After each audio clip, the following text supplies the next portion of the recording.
host, sabrinasalvati. Doobie-doobie-doo.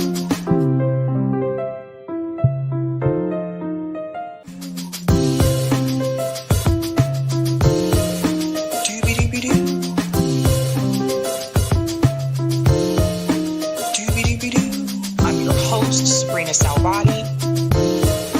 Doobie-doobie-doo.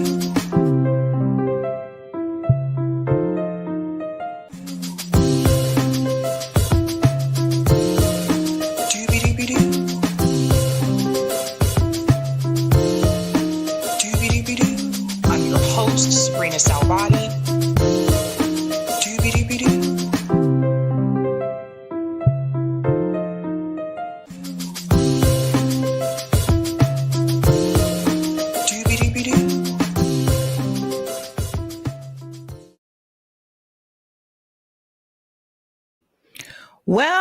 Well, we have breaking news, ladies and gentlemen, and it does involve Joe Biden. That's right. We are getting started out with breaking news, folks. Did not have this plan, but here we go. Welcome to Sab's podcast. I'm your host, Sabrina Salvati. If you're new, I'd let you know that Sab's podcast is a part of Revolutionary Blackout Network. You can catch me there on Thursdays for the Sabby and JB show. And you can catch me here on Tuesday, Thursday, Friday, and every other Sunday. I want to give a shout out to everyone watching on YouTube, Rockfin, Twitter, and Rumble. And welcome back, fam. I know it's been a minute since you saw me on a Sunday, but my every other Sundays are now back. And we are getting started with breaking news, ladies and gentlemen.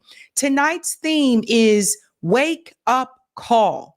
Wake up call. Wake up call. We have a great show planned for you, ladies and gentlemen. First and foremost, I do want to take some time to say hello to people in the chat. Is that all right? Let's go ahead and do it. Hey. All right. Shout out to Isaac, says first live. Yay for me. What's up, live? What's up, Isaac? I'm going to say what's up, live. What's up, Isaac? I hope you are pumped and excited.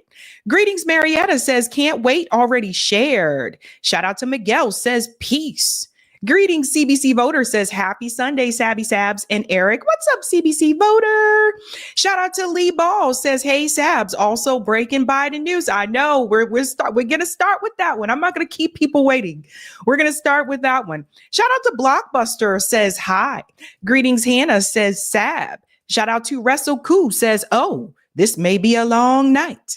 Greetings, Ani, says, hello, Sabby, Eric, and all the RBN fam. Hello, everyone in the chat. Let's doobie-doobie-doo. Greetings, Little Wisdom, says, live stream soon. Looks great. Shout out to Luke, says, hi, all. Greetings, Pull the String, says, what's up? I guess to Little Wisdom. Greetings, Anon, says, hello, all. Hello, Anon. Shout out to Mark Pugsley, says, Sabby.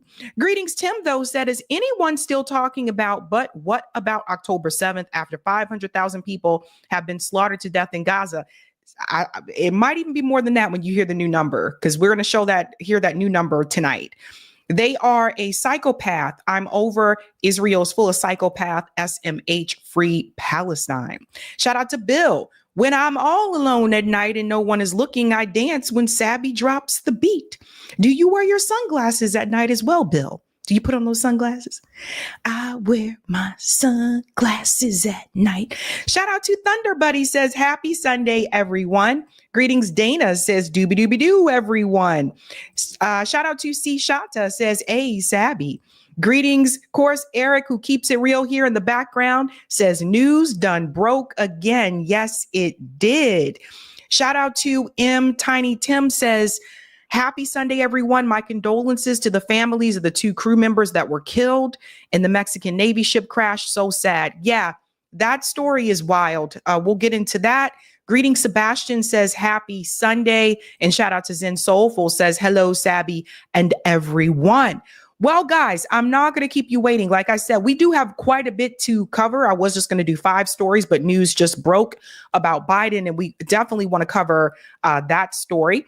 Let's give a shout out to everyone who is a Sabby patron. Thank you guys so much for your support. Really do appreciate all of you around here, fam.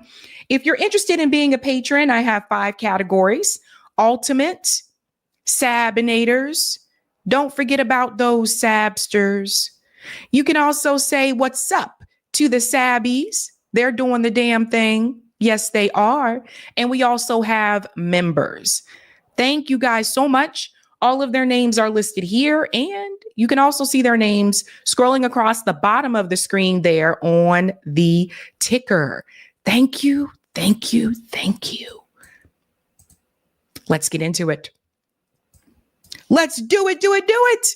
Tonight's theme is wake up call, ladies and gentlemen. And I think you'll see that when we get into all of these stories, especially this first one. First and foremost, let's go ahead and show that thumbnail so you can see what we are discussing tonight. And apologies, we couldn't put everything on the thumbnail. You don't want to make it too crowded, but we have 6 stories that we are going to cover. Tonight, we are discussing Whitney Webb and Suge Knight were right. Yes. You are going to hear new recent statements from Whitney Webb and Suge Knight, not together, but they're related, about this Diddy trial. Whitney tried to warn people. Some people didn't want to listen. We're going to get into that. We're also going to discuss Donald Trump may be displacing Gazans. So this is news that broke this weekend where Donald Trump, there is an announcement from his administration that they are pursuing, again, uprooting and displacing the Palestinian people. We'll get into all of that in that new discussion that Donald Trump just had with Fox News. We're also going to discuss, this is a big one, ladies and gentlemen, the GOP Medcaid bill. That is Mike Johnson that you see there in the yellow rectangle. What does this mean for you?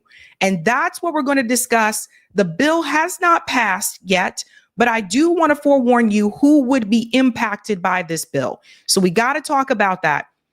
Also, Saturday night, tall ship crash into the Brooklyn Bridge. This is crazy. And I am very much familiar with the tall ships. They come here to Boston, typically during the summer. We're going to get into all that. We're also going to discuss this new data that has been released that says 60% of Americans cannot afford to live here. This is a big one. That's the majority, ladies and gentlemen.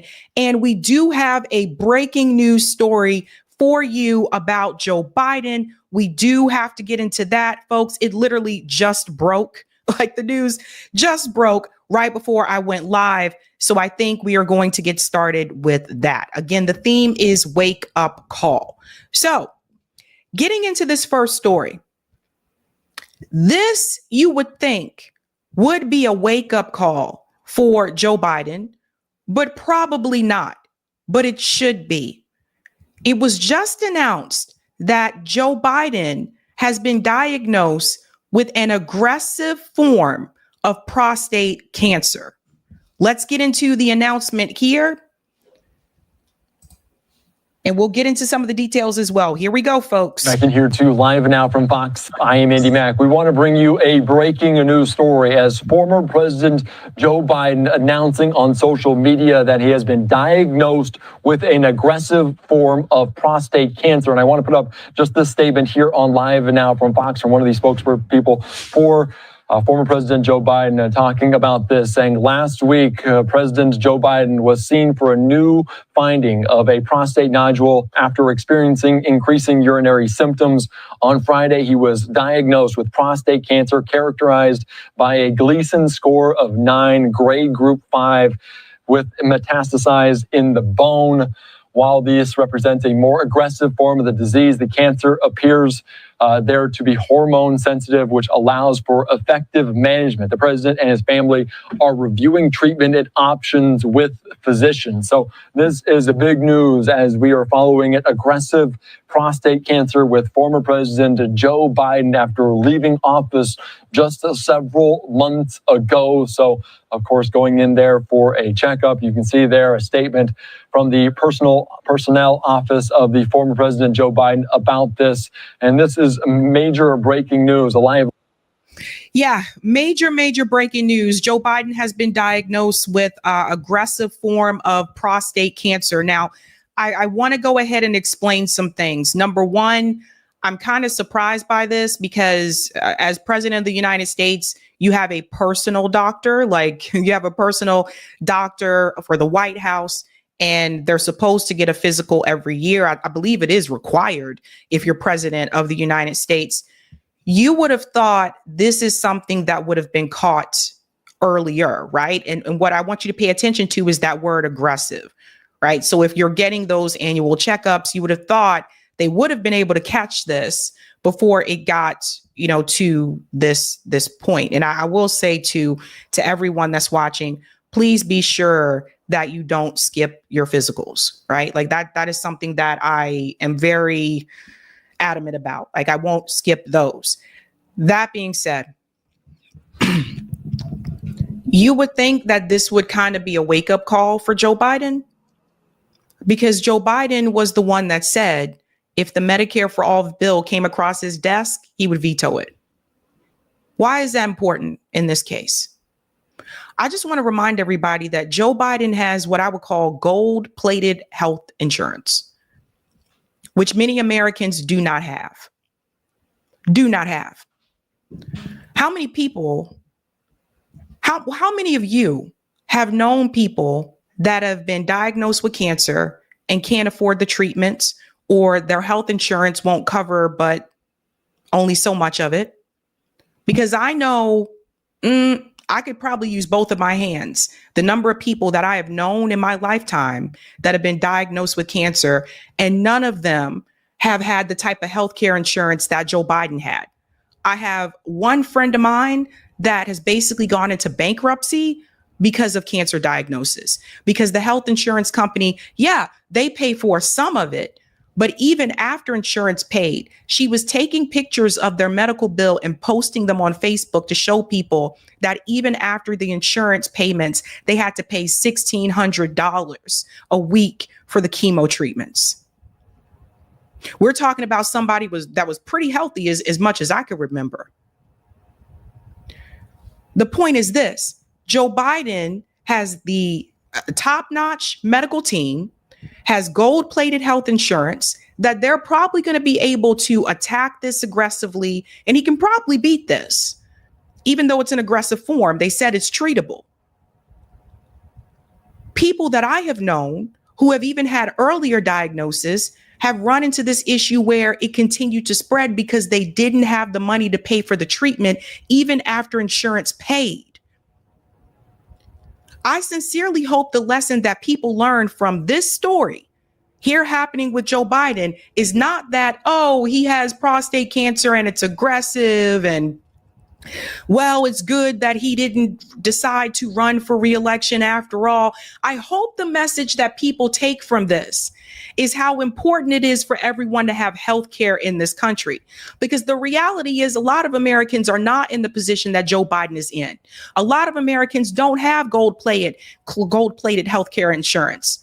A lot of Americans don't have the financial means to pay for the treatments.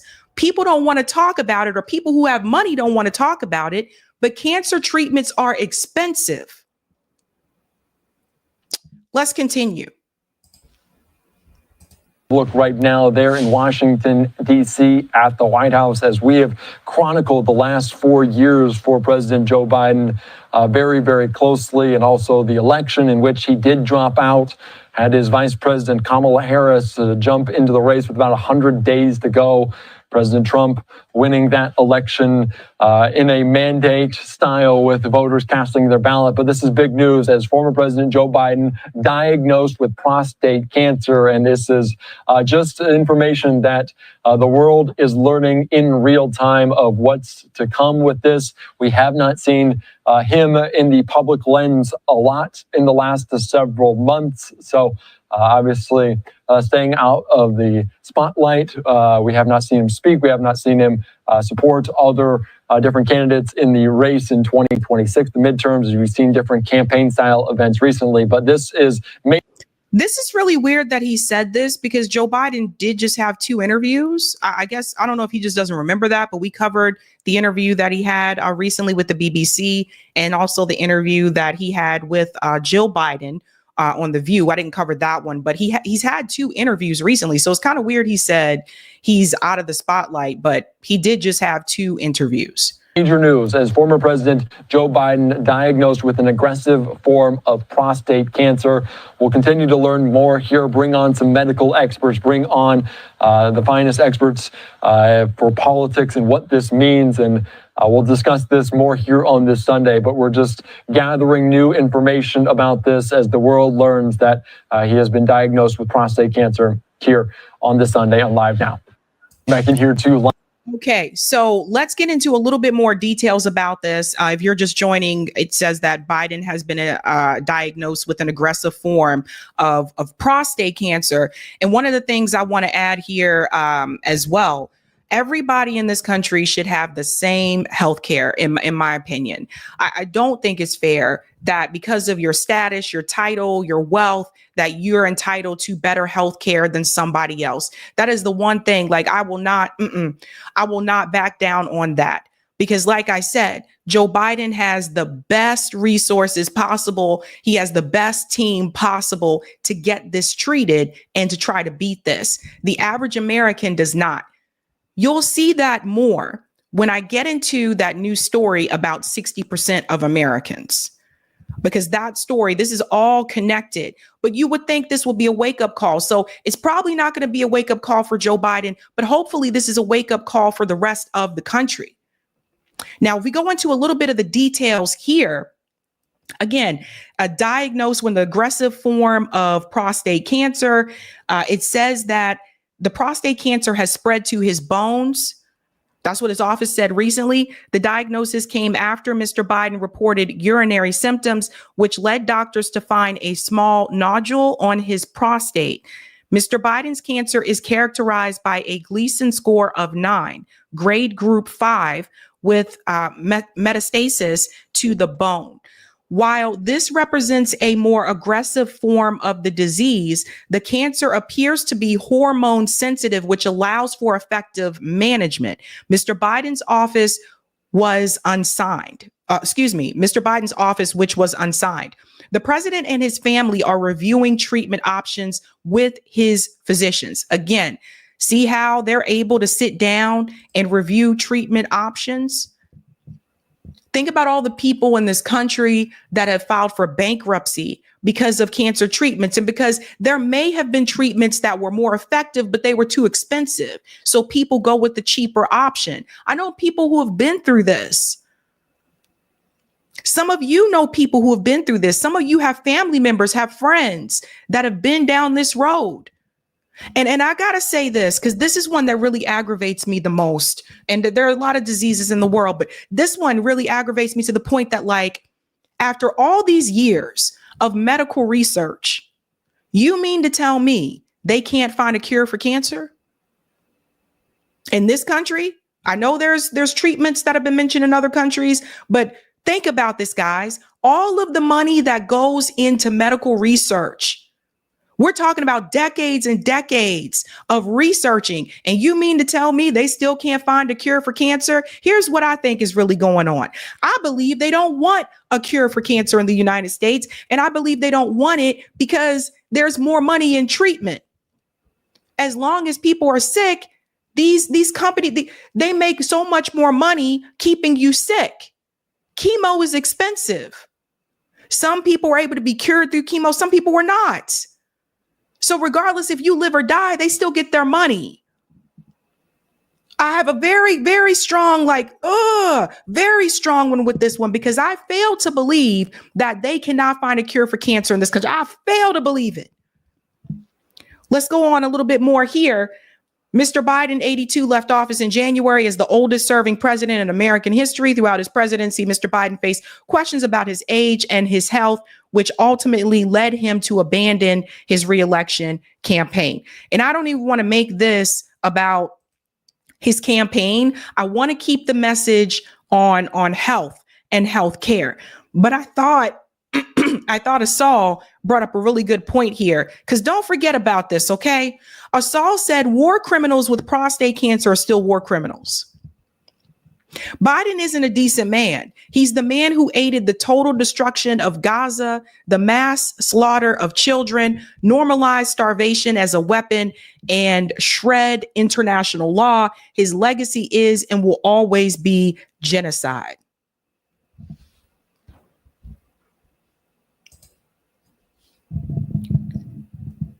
Let's bring it fully home, folks. Because I want you to think about all those kids, all those women, all those people that have been killed. I want you to think about that for a second. This is not here to like dance on anyone's. I'm not here to dance on his diagnosis, anything like that. Like, cancer sucks. But given the resources that he has, he's probably going to be okay. And in fact, you can hear in the article, it sounds like he's probably going to be okay. But the average American that faces this situation doesn't have the same type of odds.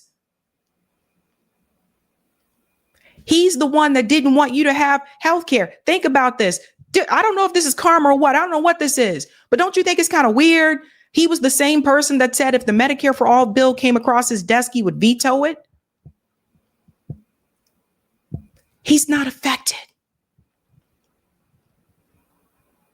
He's not impacted the way that you or I would be. They'll probably be able to treat it. He'll probably be able to beat it. But I got another question. Like I said, don't forget, he has his own doctor. He has his own medical team. When you are president of the United States, you have a physical every year. So it is kind of weird to me that this wasn't caught before.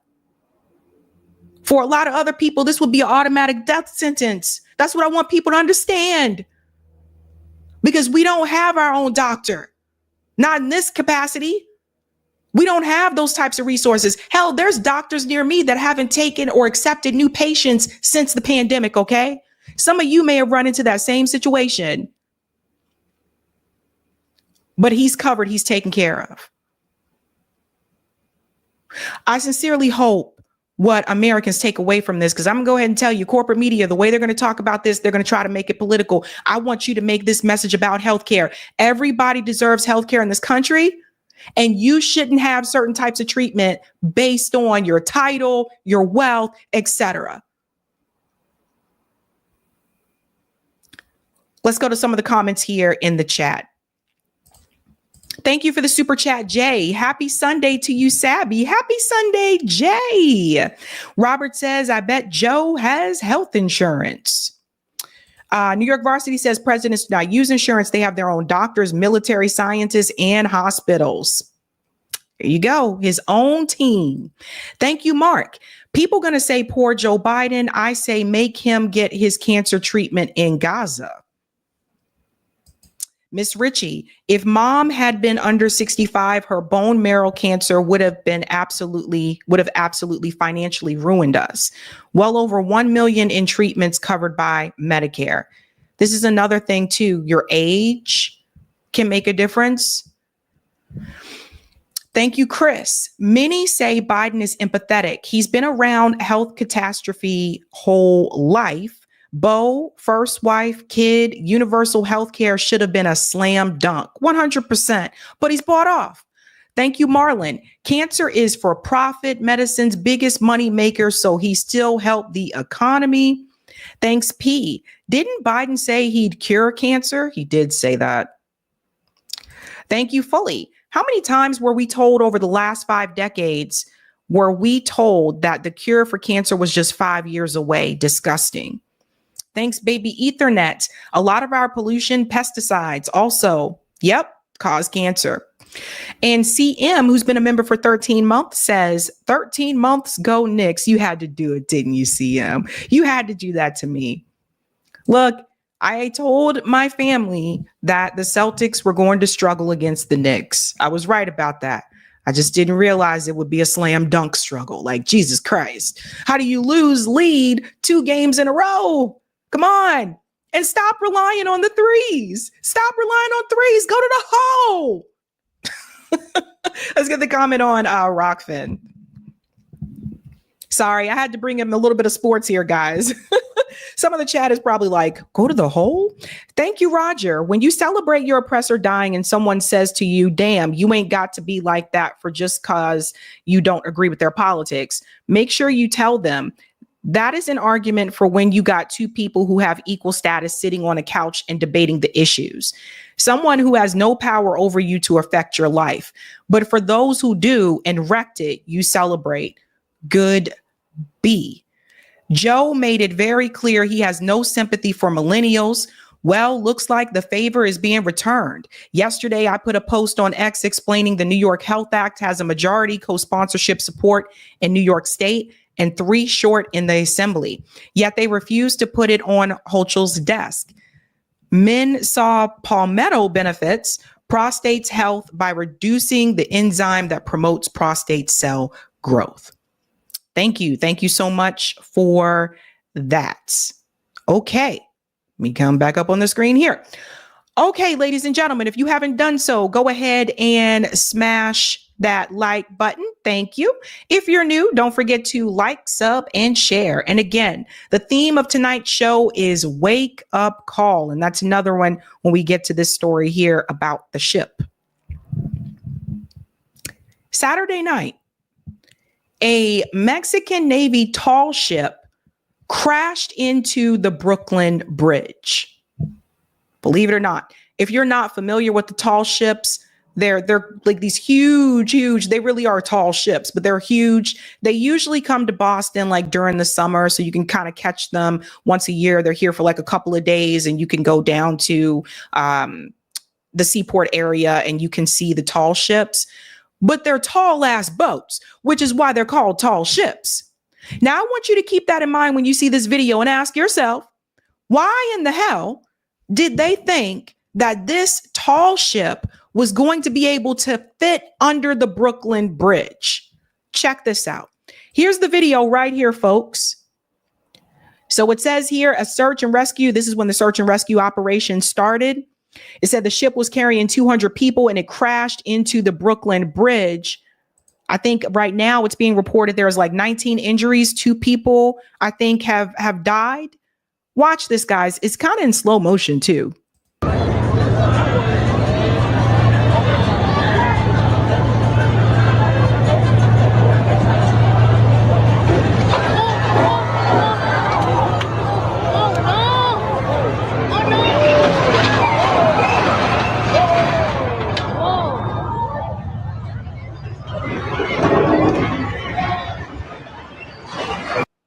And what you don't see is that there were some people at the top of the mast of this ship, by the way. Everyone's not at the bottom. There were people up at the top. And you can see how slow the ship is moving, almost as though, wait a minute, it was moving slow enough, in my opinion, that this ship could have corrected course.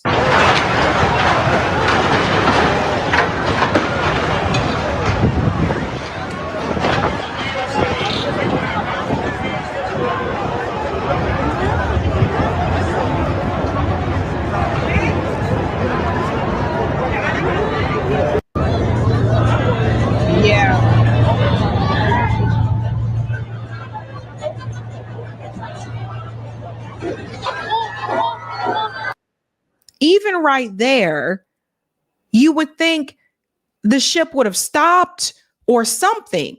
But there's something very weird about this. Why would they think that the ship could even fit under the Brooklyn Bridge? Like I said, as you can see, the tall ships are tall ships. Like, I mean, they're tall.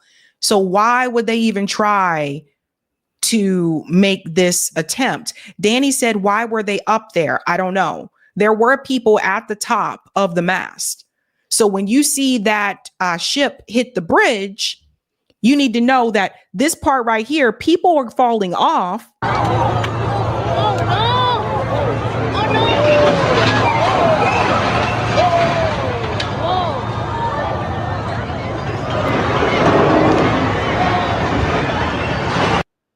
Right there, right about there. In New York. we're going to get into a little bit more about this story, but I want you to think about the bigger picture again, right? Notice we've been hearing a lot about crashes. Notice we've heard a lot about, I don't know how many plane stories I covered on this show this year. All these planes crashing or engines catching on fire. There was another bridge story I covered. I think it may have been last year where how many bridges collapsed? How many of those stories have I covered on the show in the past year? And then there was another ship that also ran into a bridge that also covered that as well. What message are they really trying to send us? I want you to think about that. But we'll get into this here. There's a little bit more details when local news reported it. Listen to this. Good evening, everyone. I'm Kaidi Tong. We begin with breaking news. Rescue efforts underway in the East River after a massive ship has crashed into the Brooklyn Bridge. Stunning new video shows the ship slamming into the bottom of the bridge as hundreds below watched and recorded in disbelief. Police say the crash happened just after 9 p.m. Multiple people are being treated at the hospital. Pixlama's McGee Hickey just arrived on the scene. She is live with new details. McGee, what can you tell us?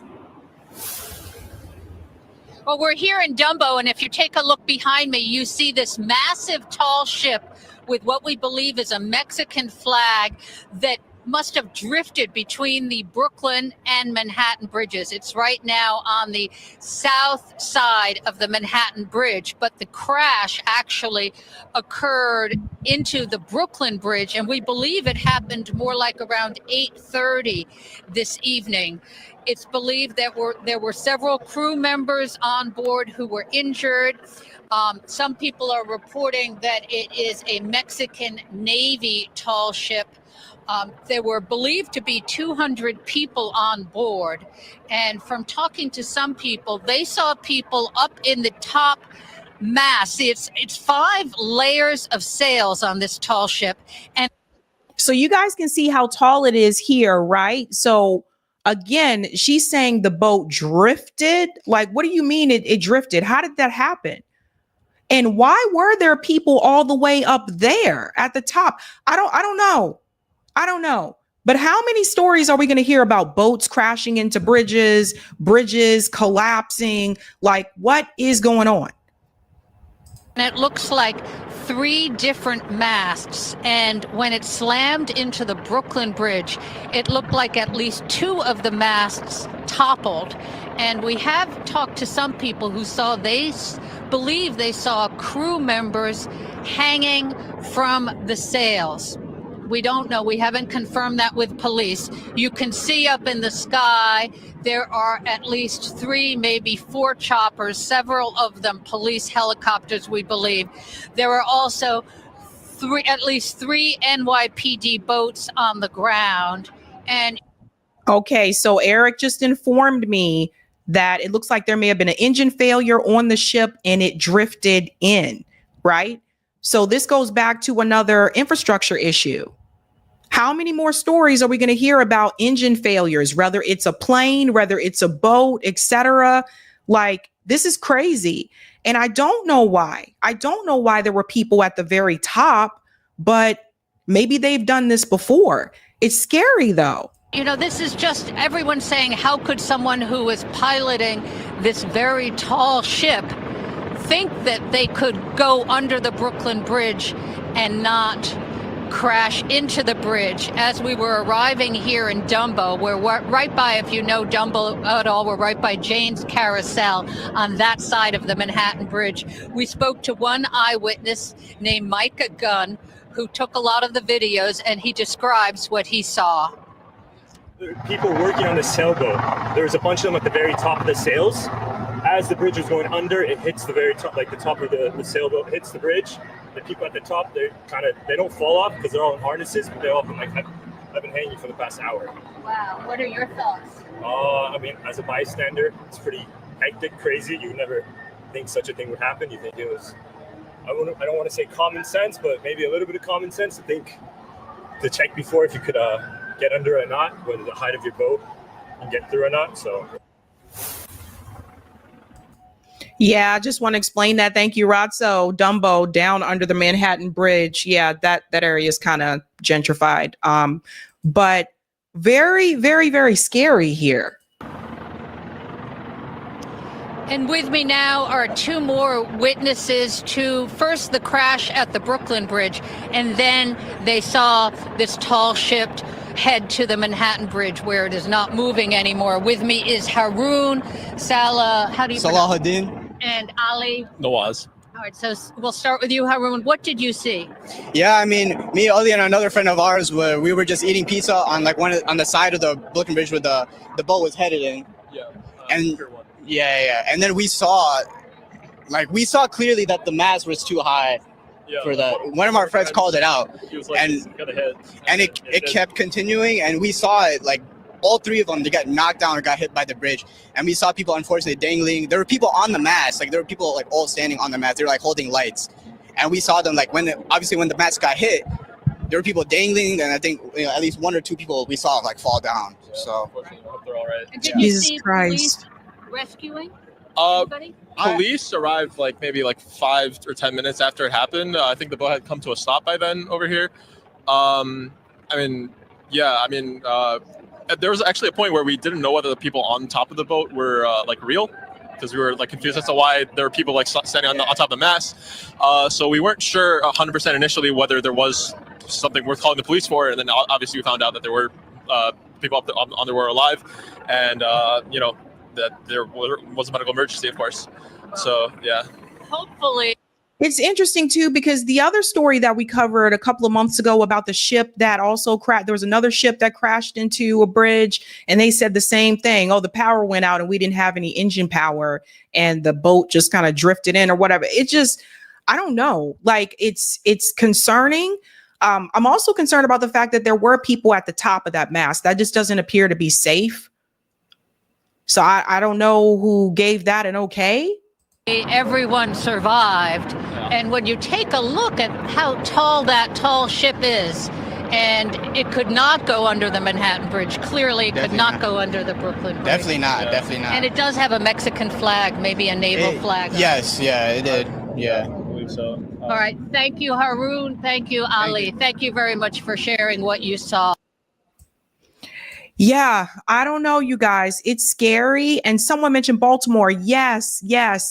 Yep, that's right. The crash into the bridge in Baltimore. That was the other one that we covered. I'm like, okay, why do you guys keep losing engine power? Like, what's happening here? And I think Eric has a picture that we can show you of the people. Look at this. So here's the picture. All three masts were loaded. It says, so yeah, there may have been a few boo-boos. Hope they come out of it. Look at this. You guys see the people? I hope you can see it okay. But there's people here and there's people right here. There's people here. You can see there's an arm waving right there. And there's people there. I would think this isn't safe. No? That doesn't look safe at all. Jeez Louise, like why? And there's people right here too on the net. But this does not look safe at all. Eric said it looks like crew members holding lights, but still, why are they? I don't know, man. I just don't think that that's safe. And I want to show you something else as well. Let me come out of here because there's another part. You can see it a little bit better because there's more light here. So you can see all the lights around it.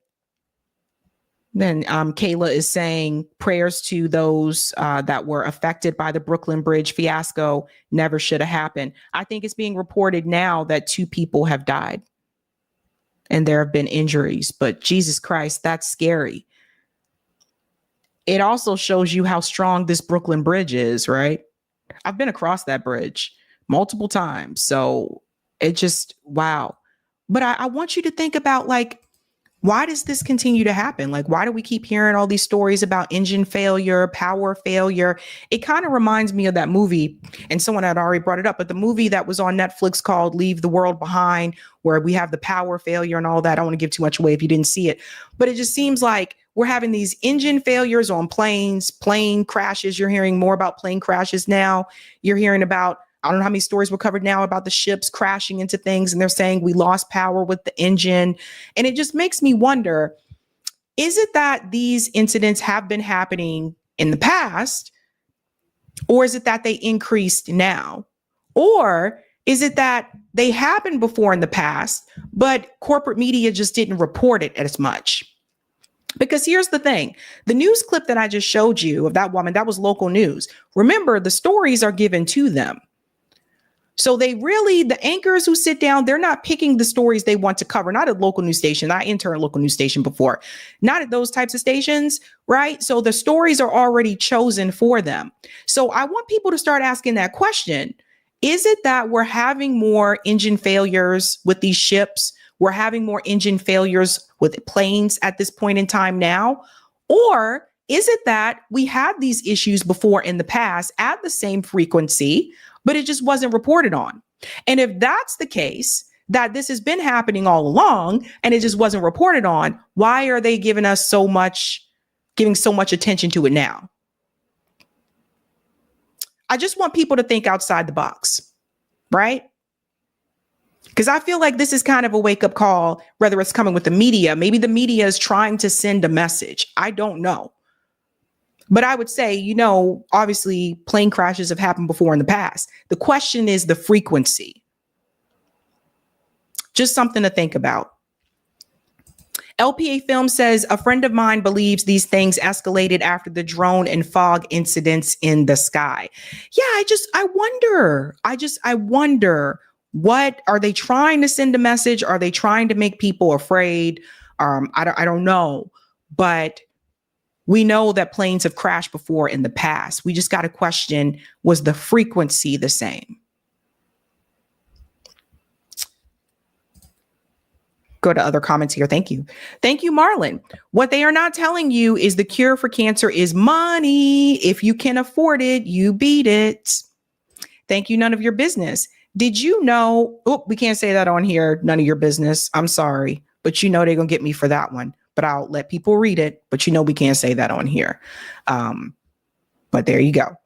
Thank you, Sparky.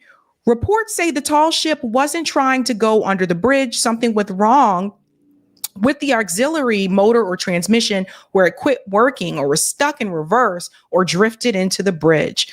Yeah, we got to start asking these questions. And thank you for this one, Sparky. Now I don't feel so bad when I hear the U.S. Navy is obsolete. Interesting. All right, guys, if you have not done so, go ahead and smash that like button. Thank you very much. If you're new, don't forget to like, sub, and share. Just like a Care Bear. Again, the theme is wake up call, ladies and gentlemen. And this is a wake up call for all of us. There's a new report that was released that said the majority of Americans cannot afford the basic cost of living. Now, I get excited about these stories because I can take it back to the Out of Reach report, which I've shared on this show multiple times. But they just keep proving us right? They just keep, confirming what I've been trying to warn people about. 60% of Americans cannot afford a basic cost of living in the United States. Here we go. This is the article that's giving a lot of people a head turn here. Most Americans don't earn enough to afford basic cost of living. This is a new study here. And again, you know what we say, 60% is the majority. The gap between what Americans earn and how much they need to bring in to achieve a basic standard of living is growing, according to a new report. The analysis from the Ludwig Institute for Shared Economic Prosperity looks beyond whether people can afford daily necessities like food and shelter to consider whether they have the means to pay for things like the technology tools necessary for their jobs, higher education, health, and child care. LISEP tracks costs associated with what the firm calls a basket of the American Dream essentials. The group says its minimal quality of life index provides a truer picture of how Americans are faring than standard economic data, such as nation's gross domestic product and jobless rate. The index captures the annual change in the typical costs facing low and moderate income households who are looking to maintain a basic quality of life. We analyze these components not just in terms of financial figures, but as crucial elements that shape a family's capability to achieve a desirable standard of living. Here are the findings.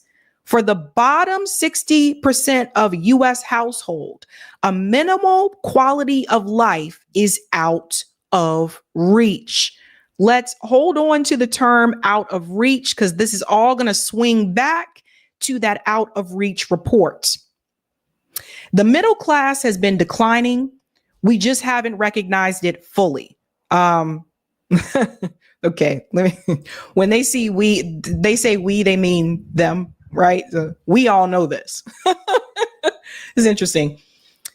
It is really dangerous because it's the kind of thing that leads to social unrest, and it's not fair. You see what they're afraid of? Social unrest. They know that this is the next thing. The American dream is not that it's given to you. It's that if you work hard, you have a chance to get ahead and achieve things in life that you want to achieve. It's not living in a tent, not having to steal. The Ludwig Institute also says the nation's unofficial unemployment rate of 4.2% greatly understates the level of economic distress around the U.S. They are factoring in workers who are stuck in poverty wage jobs and people who are unable to find full-time employment. The U.S. jobless rate now tops 24%. That is according to LISIP, which defines these groups as functionally unemployed. Let's pop here for a second. So, one thing to remember about the unemployment report, it does not include people who are, let's say, living with their parents. So if you're an adult, but you're living with your parents and you don't have a job, you're not included in that unemployment rate. This is something people really have to understand. So it's actually higher than, what they actually give you. And notice that they're also mentioning poverty wage jobs, right? So people that are working jobs that are paying maybe just the federal minimum wage or even a little bit more than the federal minimum wage, but it's still less than what you need to make a basic living where you live. And we'll show you what that looks like in just a second. They go on to say this part here, by those standards, the lowest earning Americans around the U.S. are falling well short of what they need to maintain a decent standard of living. These households, which in 2023 earned an average of $38,000 per year, would need to make $67,000 to afford the items the group tracks as part of its index, which also includes the cost of professional clothing and basic leisure activities. I'm glad they mentioned professional clothing. This is a part that people sometimes want to omit, but the reality is when you get some of these professional jobs, there's a professional dress code. When I got my first professional job out of undergrad, that's where a good portion of my money went because I couldn't wear jeans, right? They tried to give us casual Fridays where we could wear khakis, but that was just one day a week. So Monday through Thursday, I couldn't wear jeans. We had to wear what they call business, casual or business professional. Guess what? Those clothes aren't cheap. They're expensive. And I used to get my clothes from Kohl's. Sometimes I used to go to JCPenney's and I would get dress clothes out of the junior section because they were cheaper than in the women's section. So if you can fit the clothes in the junior section, go with those, okay? Because they're a little bit cheaper, that type of thing. But in the beginning, I think that was probably the hardest part. The first year, my first job out of undergrad, not my first job, but my first job straight out of college, that was the hardest part was I had to buy professional clothes and they're not cheap, right? So that's something that you have to keep in mind. Someone mentioned, Jim's mentioned Ross. If there's a Ross near you, you can go to Ross. There isn't one everywhere. But yeah, people don't mention this, but some of the money does go into that. You do have to wear a certain dress code, and that's just kind of how it is. I always said one of these days that if I, owned my own company, which is not going to happen, but if I had ever owned my own company, I wouldn't make that a requirement. I wouldn't make people have to buy, because I know how expensive it is. And I remember going through that. I would make it so that people could, you can wear jeans, you can wear like sweatshirts, whatever, just as long as you get the job done. Because I've been through that. Right. So this is going to be a big problem for people in the United States. It's been a problem already, but this isn't something that is decreasing. This is something that is increasing. They mentioned the middle class is decreasing. I would say we don't even have a middle class, especially here in Massachusetts. Like, define middle class, define it, right? Now, I want to show you something. I want to show you a little story, and we're going to connect all this, because I want to tell you about a little town called Jackson Hole. Jackson Hole is in Wyoming. Wyoming, from what I understand, is a beautiful state. I've seen the pictures, never been there, but the pictures, it looks very pretty, right? Jackson Hole, Wyoming should be a lesson to all of us. At one point in time, the people who lived in Jackson Hole were working class people. They didn't need to make a lot of money to live there. But that changed. And this is the warning that I give to people when people say, if it's too expensive where you live, just move to another state, move to another town. There's nothing stopping billionaires and millionaires from buying real estate in your so-called affordable town. And the funny part about it is, they're not even always living in those homes. Sometimes they just purchase them, or they're only occupying them during one season of the year. Jackson Hole, Wyoming is a lesson to everyone. Why has this small town in Wyoming become so rich? And what happened to all the working class people who grew up there? Check this out. The people who are billionaires were not actually Wyoming natives, but they'd shifted here from other states. And Jackson Hole has seen people with similar backgrounds filling up the valley. This influx here has been going on for more than a decade, but during the COVID period, it reached a new peak. Everybody was trying to avoid the cities, and Teton County just saw a massive wave of people from different parts of the country buying multi-million-dollar homes here. This increased the home prices here incredibly. The impact was so massive that houses that were $2 million in 2021 rose up to $4 million in just a year in 2022. Now, this shouldn't happen at the scale it happened in Jackson Hole, and that's because there was supposed to be a lot of empty land in the area that would help with demand, but in reality, there's not. There's a limited amount of space available in Teton County, and that helped the house prices here push even further. Now, if you're wondering why there's a shortage of land in a state like Wyoming, which is mostly supposed to be an empty field, well, that's because 97.15% of land in Teton County is federal and state lands. And you know what that means? You can't always just build on federal and state lands. This is very important, because this is a lesson that should be learned by many. As I said before, there is nothing stopping billionaires and millionaires from buying real estate in your so-called affordable town. So this is the wake-up call that I want to send to people. These people who grew up in Jackson Hole, Wyoming, the working class people, not the Oprahs and all of them that bought homes there.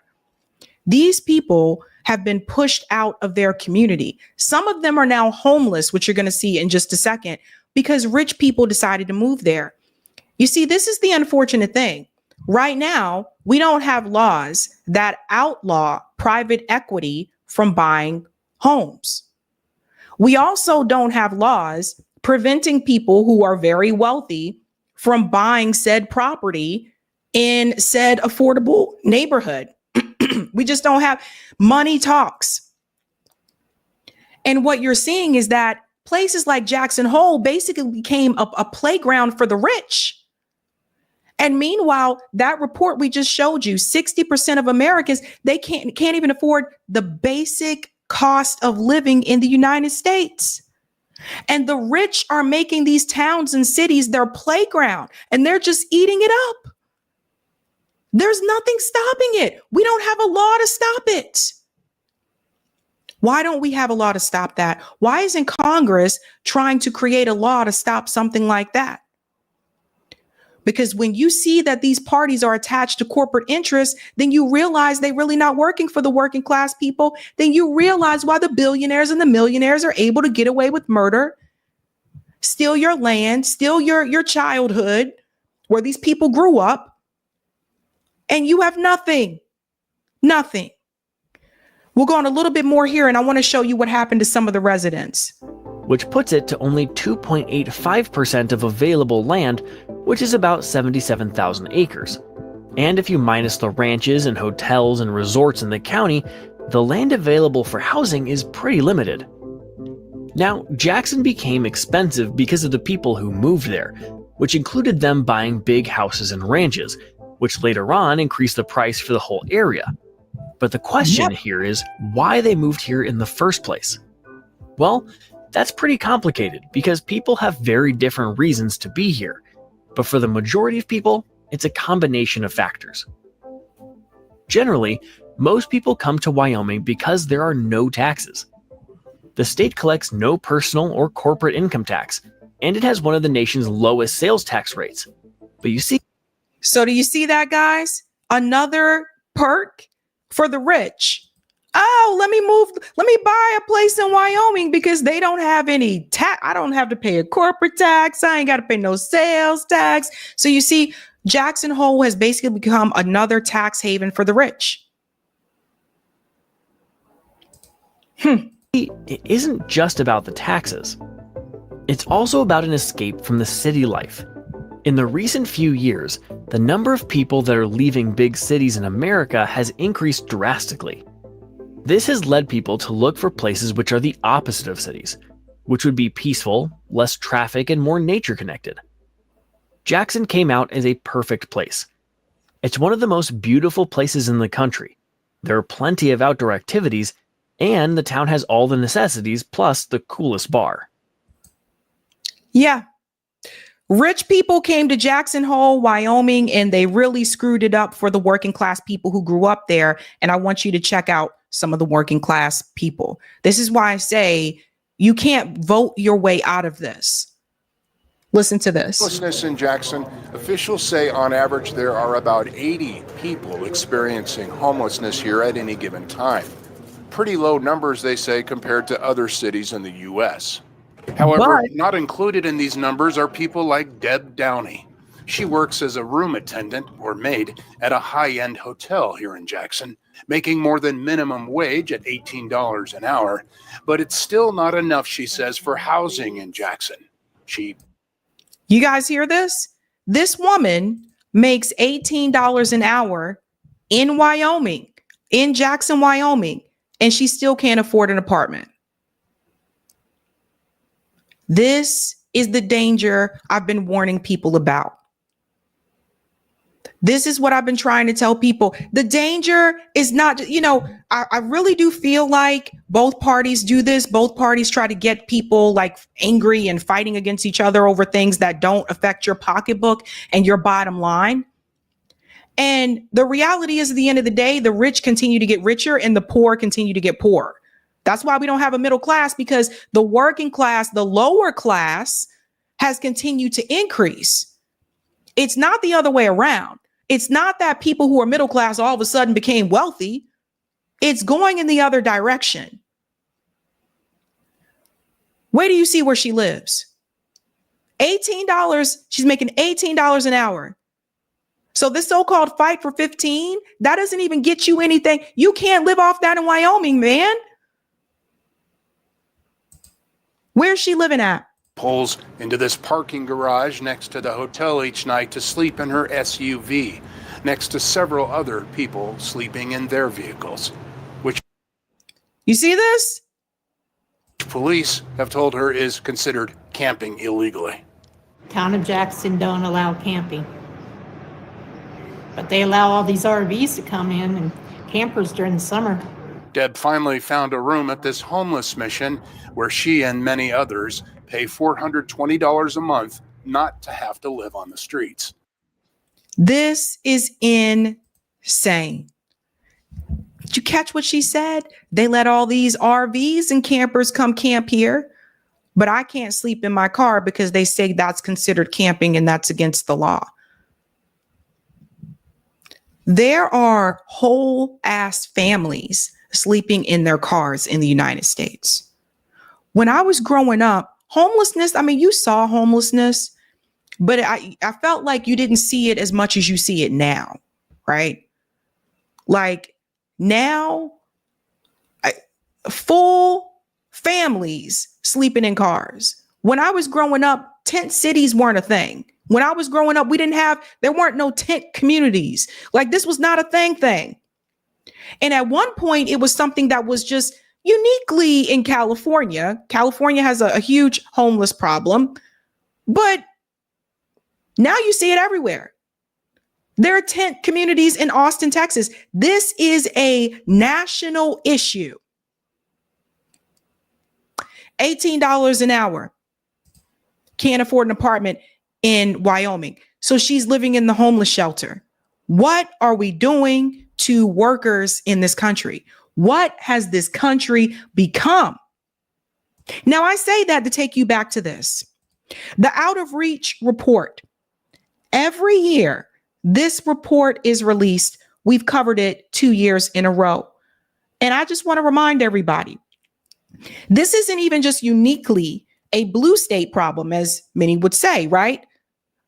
A lot of the blue states do have a higher cost of living, but it's not just the blue states. For example, Arizona is ranked number 14th highest housing wage. In Arizona, you need to make $32.70 an hour to afford a 2-bedroom rental. If you make minimum wage in Arizona, you would need to work 91 hours a week to afford that 2-bedroom rental. It's not just blue states, you guys. Everything is changing. Even Florida. Now, I'm going to tell you something about Florida in a second. Florida's in the top 10. Highest housing wage, $35.24 an hour you need to make to afford a 2-bedroom rental. You want to know how Florida became a part of the top 10? Too many people moved to Florida. This is why I continue to say the solution is not for you to move to another more affordable state, because eventually what happens is there's a supply and demand issue, right? So when a vast amount of people start to flock to said city or said state, the cost is going to increase because now you have more people that are requiring housing, but you may not have as many units that are vacant. So the landlords increase the rent. Private equity is also a big part of this. This is our America. This isn't a third world country. This is right here, our America, and this is how people are living. And this is the big wake-up call that people need. Now, obviously, you expect California to be number one, right? California's number one, highest housing wage, $47.38 an hour that you need to make to afford a 2-bedroom rental. The whole, I guess, what is it? The whole call for a $15 minimum wage, that's not going to get you anywhere. It's higher than 7 something, but we are past that by now. You see this? Where in the United States is $15 an hour going to give you a 2-bedroom apartment? We ain't talking about buying a house. We're just talking about apartment. That's far gone. And I bring this up to show you that there's this opposition is fake. Because what is supposed to be the opposition to the Republican Party is supposed to be the Democratic Party, that at one point was the party of the working class, not so much so more, right? So when the Democrats, what they do is that they get people like Bernie and AOC, and they'll say, fight for 15, or right now it might be fight for 17 or fight for 18 or whatever, right? And yeah, the minimum wage should be higher. But here's the problem. They stop there, right? Why are we fighting for a minimum wage when we should be fighting for a living wage? You know, that's why I say the Democratic Party is fake opposition to the Republican Party. And if you're working class in this country and you know what it's like to live paycheck to paycheck and you had to go through this, you know exactly what I'm talking about. This is ridiculous. Why are we asking for the bare minimum in this country, as wealthy as this country is? Why are we asking for the bare minimum? Minimum wage jobs were supposed to be for high school students. You guys know this? That was supposed to be for teenagers. When I was in high school, I worked at the mall. I worked at this store called the shoe department. It was great for me because I like shoes and it was fun, you know? But even back then, I remember there was one coworker who was working there, not because she wanted to, but because she had to help her parents pay the bills. Some of the things that you find out just along the way. So this is, again, our America. We can look at other places too. I'll tell you right now, of course, my state, Massachusetts, we are number 2. Highest housing wage. You need to make $44.84 an hour to afford a 2-bedroom rental here. Massachusetts is another example that should be a lesson to people and should be a big ass wake up call. Boston in particular was once a city of working class people. That's what it was. But once you started to see the tech companies came in, startup companies came in, you know, the consulting firms, like that type of stuff, the cost of living increased.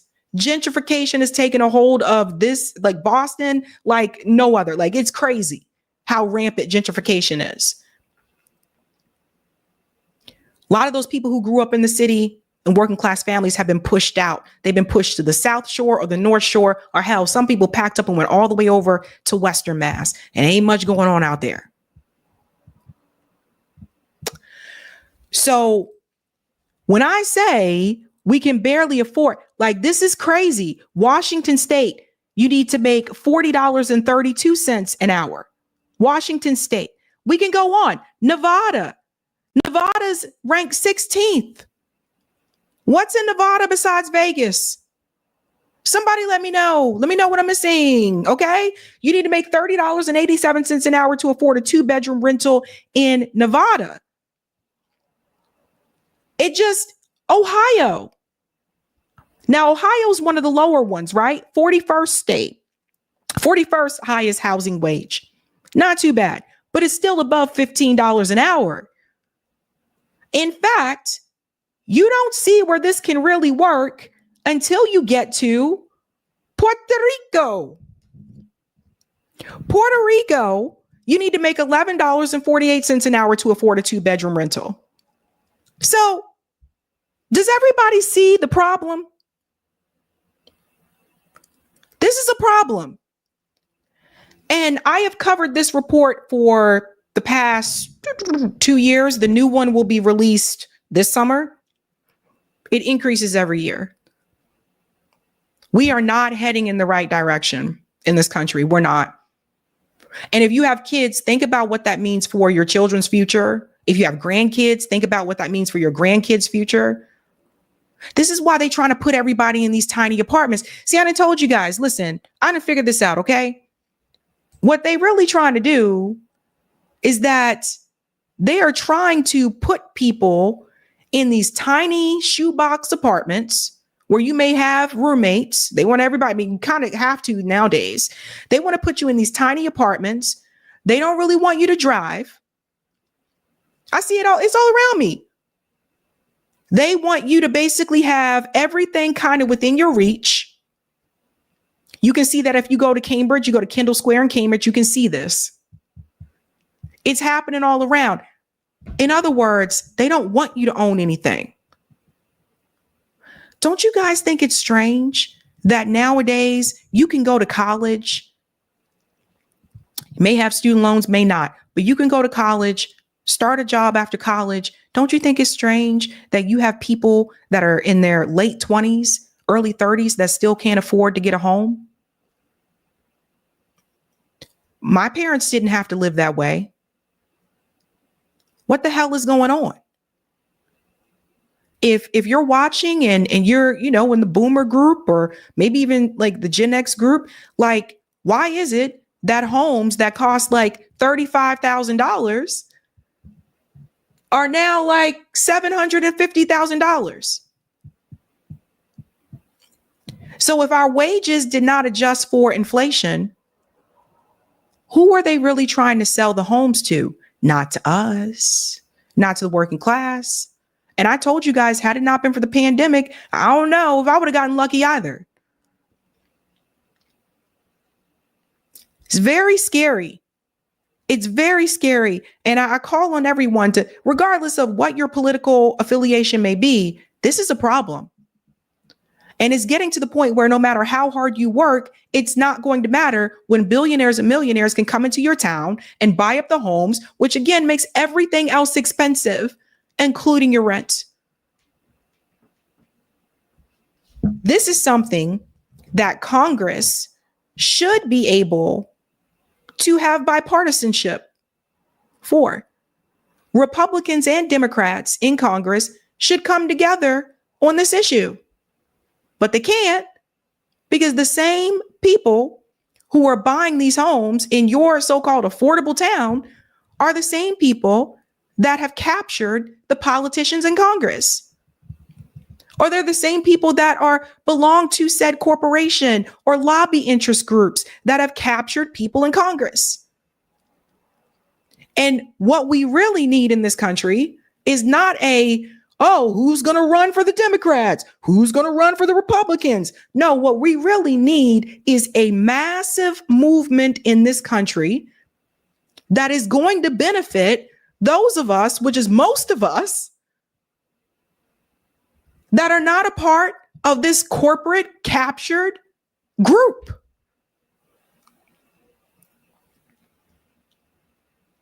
That article should make everyone upset. 60% can't afford basic necessities.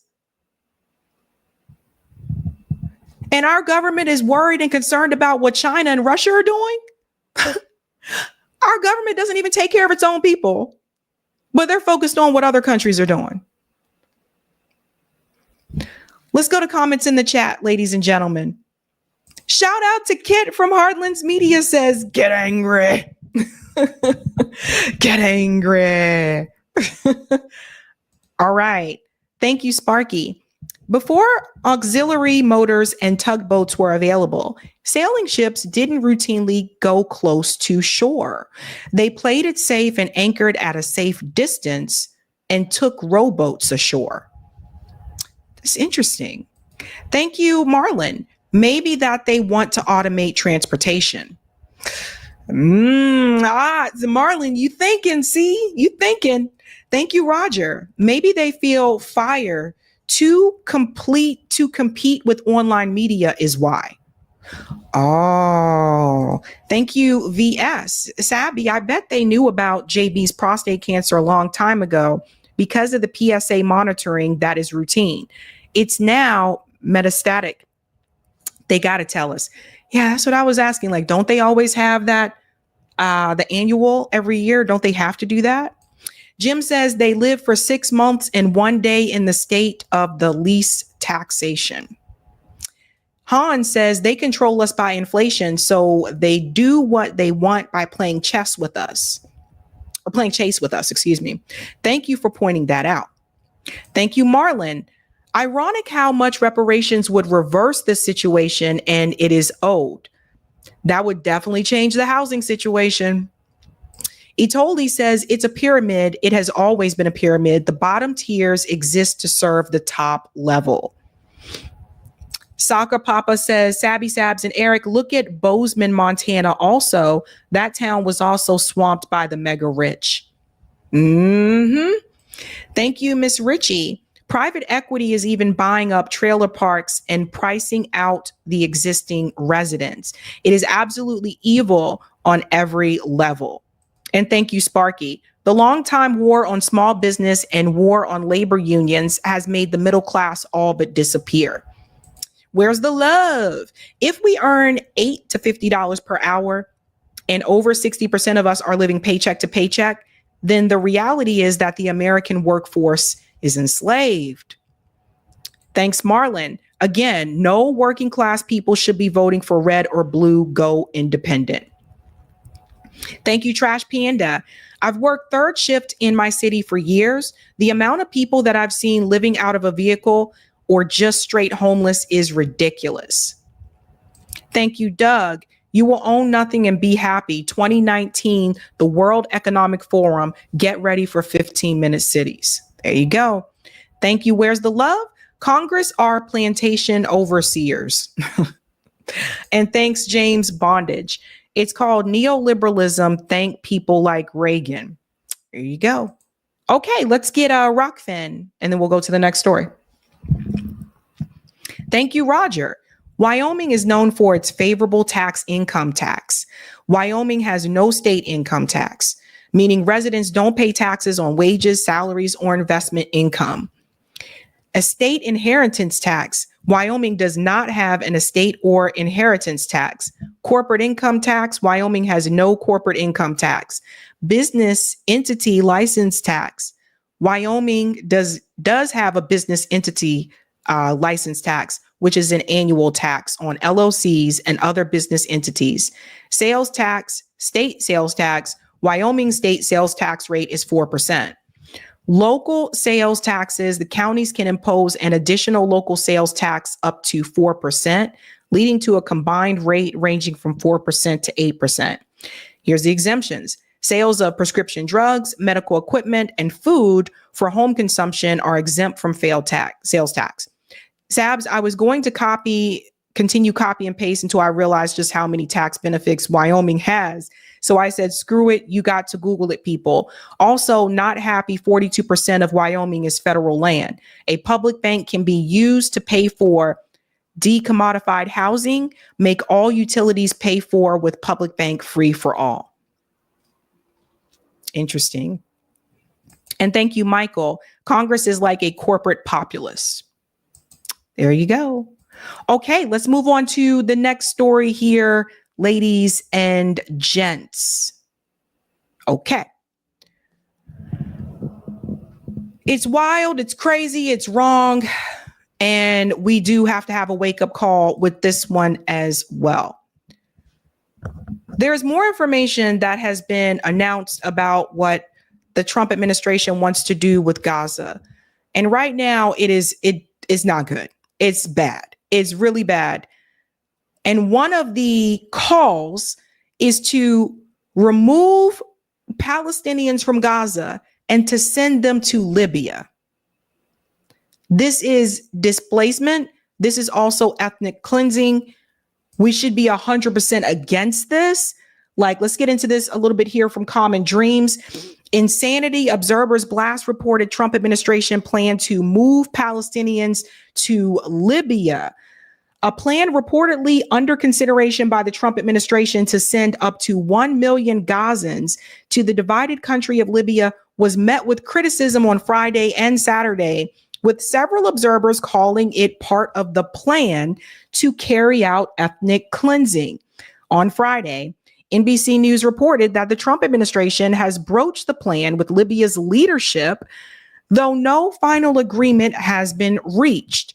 NBC News reporting relied on several unnamed sources with knowledge of the effort. Let me just jump in right here for a second and say, I see no way in hell that Libya would agree to something like this, considering what Libya went through at the hands of the United States. It just, I'm gonna say it too. The problem is that Biden and Kamala are no longer in office. This is now Trump's problem. And throughout, he got that temporary ceasefire, etc. We're like, okay, great. What's the next plan? And from recent talks, and you'll see from his recent interview, it pretty much sounds like he's back in Netanyahu's pocket. But you cannot displace people. This cannot happen at all. And Palestinians in Gaza, want to stay in their home. This is another example of, I would say, forced migration. Because you look at the Palestinian people, they're not asking to go anywhere else. They're not asking to come to the US. They're not asking to go to Europe. They're not asking to go to they're not asking to move. They want to stay in their home. It is Israel that wants them gone. This is really, really problematic. This is absolutely categorically an ethnic cleansing, and sending people to Libya of all places is unconscionable. That is from investigative journalist James Stout. Another one here, an unnamed spokesperson for the Trump administration told NBC News after publication that these reports are untrue. As part of the plan, the Trump administration may unfreeze billions of dollars of funds originally meant for Libya that the U.S. froze over 10 years ago, the outlet reported. So let's go to this part here. The U.S. Embassy in Tripoli denies report of planned relocation to Palestinians to Libya. So the U.S. Embassy in Tripoli is denying this. Look at Gaza, you guys. Look at this. So the U.S. Embassy is denying it, but it came from somewhere. That didn't just come up out of the, you know what I mean? It just fall out of a cloud. It came from somewhere. So that tells me they were considering it. In my opinion, based on what I see, it seems as though, and you'll see this conversation with Trump here, it seems as though they're trying to drag this out. That's what it seems like to me. And you're also going to see how the U.S. government, the Trump administration, apparently, according to Hamas, didn't meet their part of the deal either. So you'll see here in this conversation with Donald Trump, when he talks about people are starving in Gaza. This is the recent conversation that he had on Fox News. Listen to this. I think Iran is right now the big problem. That's also a problem. Hamas is big, and we want to take care of the people. Look, people are starving. You know, you see what's going on right now. People are starving. One of the things that one of the three great leaders that I saw 2 nights ago said to me, please help the people, the Palestinians. I said, other than the obvious, what do you mean by that? He said, they're starving. So let's break this down. What the hell is Trump talking about here, right? What do you mean? You said to the other Arab leader, well, what do you mean other than the obvious? So this is Trump trying to pretend like he didn't realize that people are starving in Gaza. Get the fuck out of here. He knew that. Everybody knows that Israel has been blocking the aid from coming in. No food has entered Gaza in almost 70 days. He knows this. Let's continue. And he meant it with his heart. They're starving. So I've already started working on that.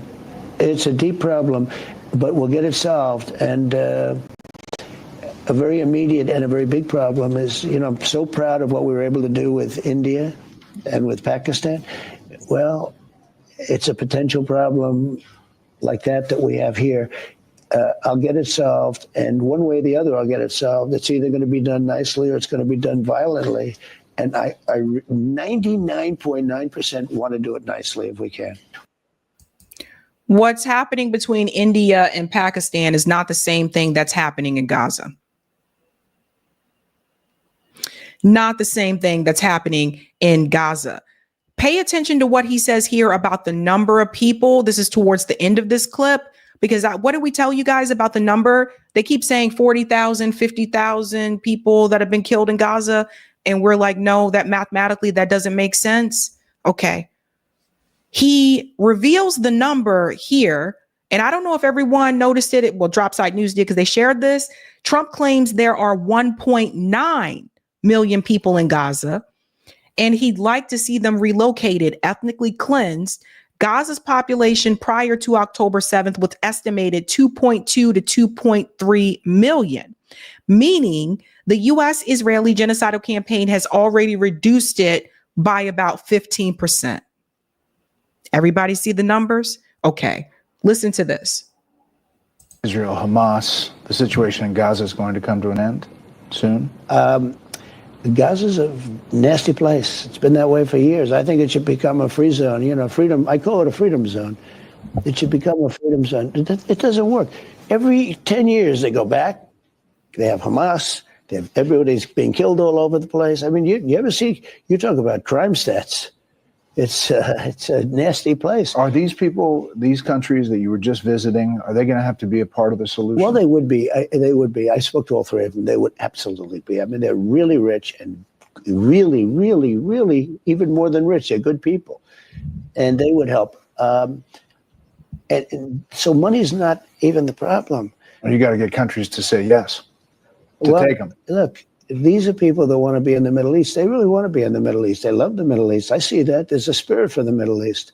They didn't have to go to Sweden, Germany, these different countries. They could have been home in the Middle East if somebody had the brains to build beautiful communities. You know, 1.9 million is a lot of people, but it's not a lot of people relatively. You know, So did everybody catch the 1.9 million?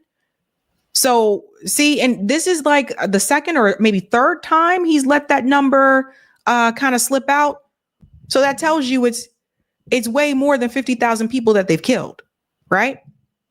But Trump is talking about rebuilding and all that type of stuff. Guys, those of us who have lived in communities that have been rebuilt, we know what that means. That means that the people who are already there usually don't get to stay. We're usually either priced out, pushed out, and so many other ways. But the rebuilding is usually not for the people who are already there. It's for the people who are coming. The other Arab nations, I told you, this is cowardly. It's cowardly. Saudi Arabia, Egypt, Jordan is cowardly. When the Queen of Jordan is also herself Palestinian. But they're like this, they're buddy with the United States. Very, very sad, very crazy. And then when you see what happened with the exchange of hostage Eden Alexander, there's another one from Jeremy Scahill. Hamas says Witkoff personally promised to lift Gaza blockade in exchange for Eden Alexander. Excuse me. This did not happen, right? So Hamas, they exchanged Eden Alexander, but this part did not happen. And this is something I was worried about before. When that exchange did happen, I was like, okay, but what was promised to them and is it going to happen? So look at this. The U.S. immediately broke the deal. Senior Hamas official Bassem Naim tells DropSite they threw it in the trash and there has been zero progress on a Gaza ceasefire. Everybody see? So the promise was to end the blockade on Gaza. People are still starving in Gaza. And to show you that this whole I'm mad at Netanyahu, that this is not as real as people may think, look at something else that just happened. Check this out. If you aren't cynical after that, to punish the ICC for its attempt to go after Israel for Gaza, Trump launched a series of sanctions on the court's officials. Karim Khan, the chief prosecutor, had his personal email deleted by Microsoft and his bank accounts in his home country of the UK have been blocked. If you ever wonder why the ICC only ever goes after the global South countries or individuals, you have your answer. Because when they don't, they are quite literally have their personal lives destroyed. See this? Remember this guy? Trump sanctions on ICC prosecutor have halted tribunal's work. Remember him? So they sanctioned him for doing his damn job. And then it goes into the details I just told you about the Microsoft email address and obviously freezing his accounts. Israel is still very much in control. And no, that's not America first. If you have to bow at the knee of Benjamin Netanyahu, no, that is not America first. And here's another wake-up call. This guy made this video here. I want you guys to see this. He's calling it out too. He said, confirm the Trump versus Netanyahu beef was fake. The AIPAC presidency continues. He believes that whole beef thing was fake. Listen. So it's now confirmed, guys, the entire Trump versus Netanyahu falling out divorce saga, it was all fake. Just like I said in the video I posted here the other day, Trump was doing nothing more than providing cover for Benjamin Netanyahu to look like some kind of victim, to be able to come out and kvetch and to say that Israel has to stand alone against the Hamas and that they now have to go in and start killing hundreds of thousands, millions more Palestinian innocent women and children and anyone else who gets in their way. That's all that this was. It was fake. It was a media stunt. And Trump has made sure that everyone knows it now by going on Fox News with Brett Baer and saying there's nothing negative going on between he and Netanyahu. And Netanyahu has the toughest job in the world. And October 7th was the worst atrocity, the worst day of killing in human history. I mean, the propaganda just continues to get over the top and over the top. It's absolutely ridiculous. Israel has made every excuse possible. The United States has made every excuse possible to dismiss the killing of kids and the killing of innocent civilians. And now it's going to continue. It's going to keep on keeping on, and they are not going to stop. They'll roll through Gaza. They'll roll through the West Bank, and then they'll keep on going. Greater Israel Project, the whole 9 yards. Now, look, on top of this, you have Trump, the Trump administration, participating directly in the ethnic cleansing of Gaza right alongside Netanyahu and his evil Jewish Israeli regime. Okay, Trump has now announced that 1 million Palestinians are going to be relocated to Libya, this war-torn, failed state, which, by the way, is a failed state because Barack Obama, Hillary Clinton, and the creditors, the financiers of Donald Trump and every other politician in Washington, because they made it that way. And that is where they're going to send these people. I mean, it's twisted on its face. And then there's so much more absurdity to it. Like, how about this? He says they're going to move 1 million Palestinians there, where there's over 2 million pre-war. There were over 2 million Palestinians in Gaza. Where the hell did they all go? Everybody, this is what we've been talking about. Oh, there were over actually 2.2, at least 2.2 million in Gaza before October 7th. So all of the reports that it was 50,000 that was killed or whatever, they were underreporting those numbers on purpose. And honestly, this is one thing I will say. I think if Kamala would have won and Kamala was in that interview, I think Kamala would still say 50,000 people. It's a lot of fucking people that have been killed.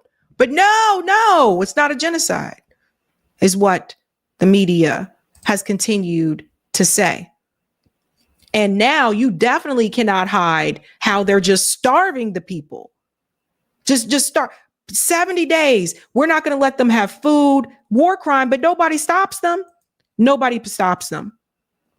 Theo Vaughn talked about this as well. It's a genocide that's happening while we're alive here in front of our lives. People like putting their kids back together, probably like, you know, one of the sickest things that's ever happened. And I'm sorry if I've kind of haven't said about it. I've tried to talk about it and learn about it. I just wanted to say something. I don't even know what to do. You know, and it's crazy because our country's also complicit in it. You know, it's in it and has been for a long time. And it's just kind of interesting because then you just realize, oh, well, I'm just I'm a member of this country, but I'm just, what we want sometimes doesn't matter. Yeah. So just praying for those people and just the grief that is all going to cause. You notice, like, what are we doing? Yeah. Theo Vaughn's podcast isn't even what you would call a political podcast, but he has talked about, you know, the Gaza situation. I remember Theo from Road Rules, like back in the day, MTV's Road Rules. I don't even know if that show still exists anymore. But this has to be the wake up call for people, guys. Like, Trump is sitting there allowing these kids to starve. Like, this is not I really feel like what he's trying to do is he's trying to drag this out, because the longer you drag it out, right, some are going to die from starvation. Some are going to die from bombs because Israel's still bombing the hell like out of Gaza, but some of them would die from starvation. So I feel like that's what he's trying to do. He's trying to drag this out. It's really sad. It's really pathetic. Like, I just don't understand how anybody can pretend like this is not happening. I really don't. And what does that say about us as a country? Let's go to some of the comments here. Thank you, Sparky. The Gray Zone just had a story on the rich moving to Puerto Rico and pushing out the poor and middle class. Oh, I have to watch that. I have to catch that. But you guys see why, right? The cost of living in Puerto Rico. What I was telling you about what you need to make. Thank you, Ace Play. Libya is in disarray. Paper says the Arab League already said they would reconstruct Gaza and make it good and have the funds, but Israel is the one that always rejects. Thank you, Marlon. Unfortunately for Palestinians, it's leave or die. And thank you for this, Marlon. They have targeted the population. There's a heartbreak there. I fear the 1.9 million is the number of casualties. Thank you, Sparky. Trump surrounds himself with people who constantly BS him and uses the mainstream media to fact check them. I wouldn't be surprised if he was actually clueless about Israel starving the Palestinians. I think he knows about that. Sabbatha says, just today saw 4 children dead under the rubble. The screams or parents and first responders is terrifying. Yeah. And Lady Alex, Gabra Mate caused Theo to become radicalized about Gaza. Interesting. Yeah, man. Well, here's a story that we have. 2 more stories left. Here's a story that really should give everybody pause. And hopefully there's a wake up call about this as well.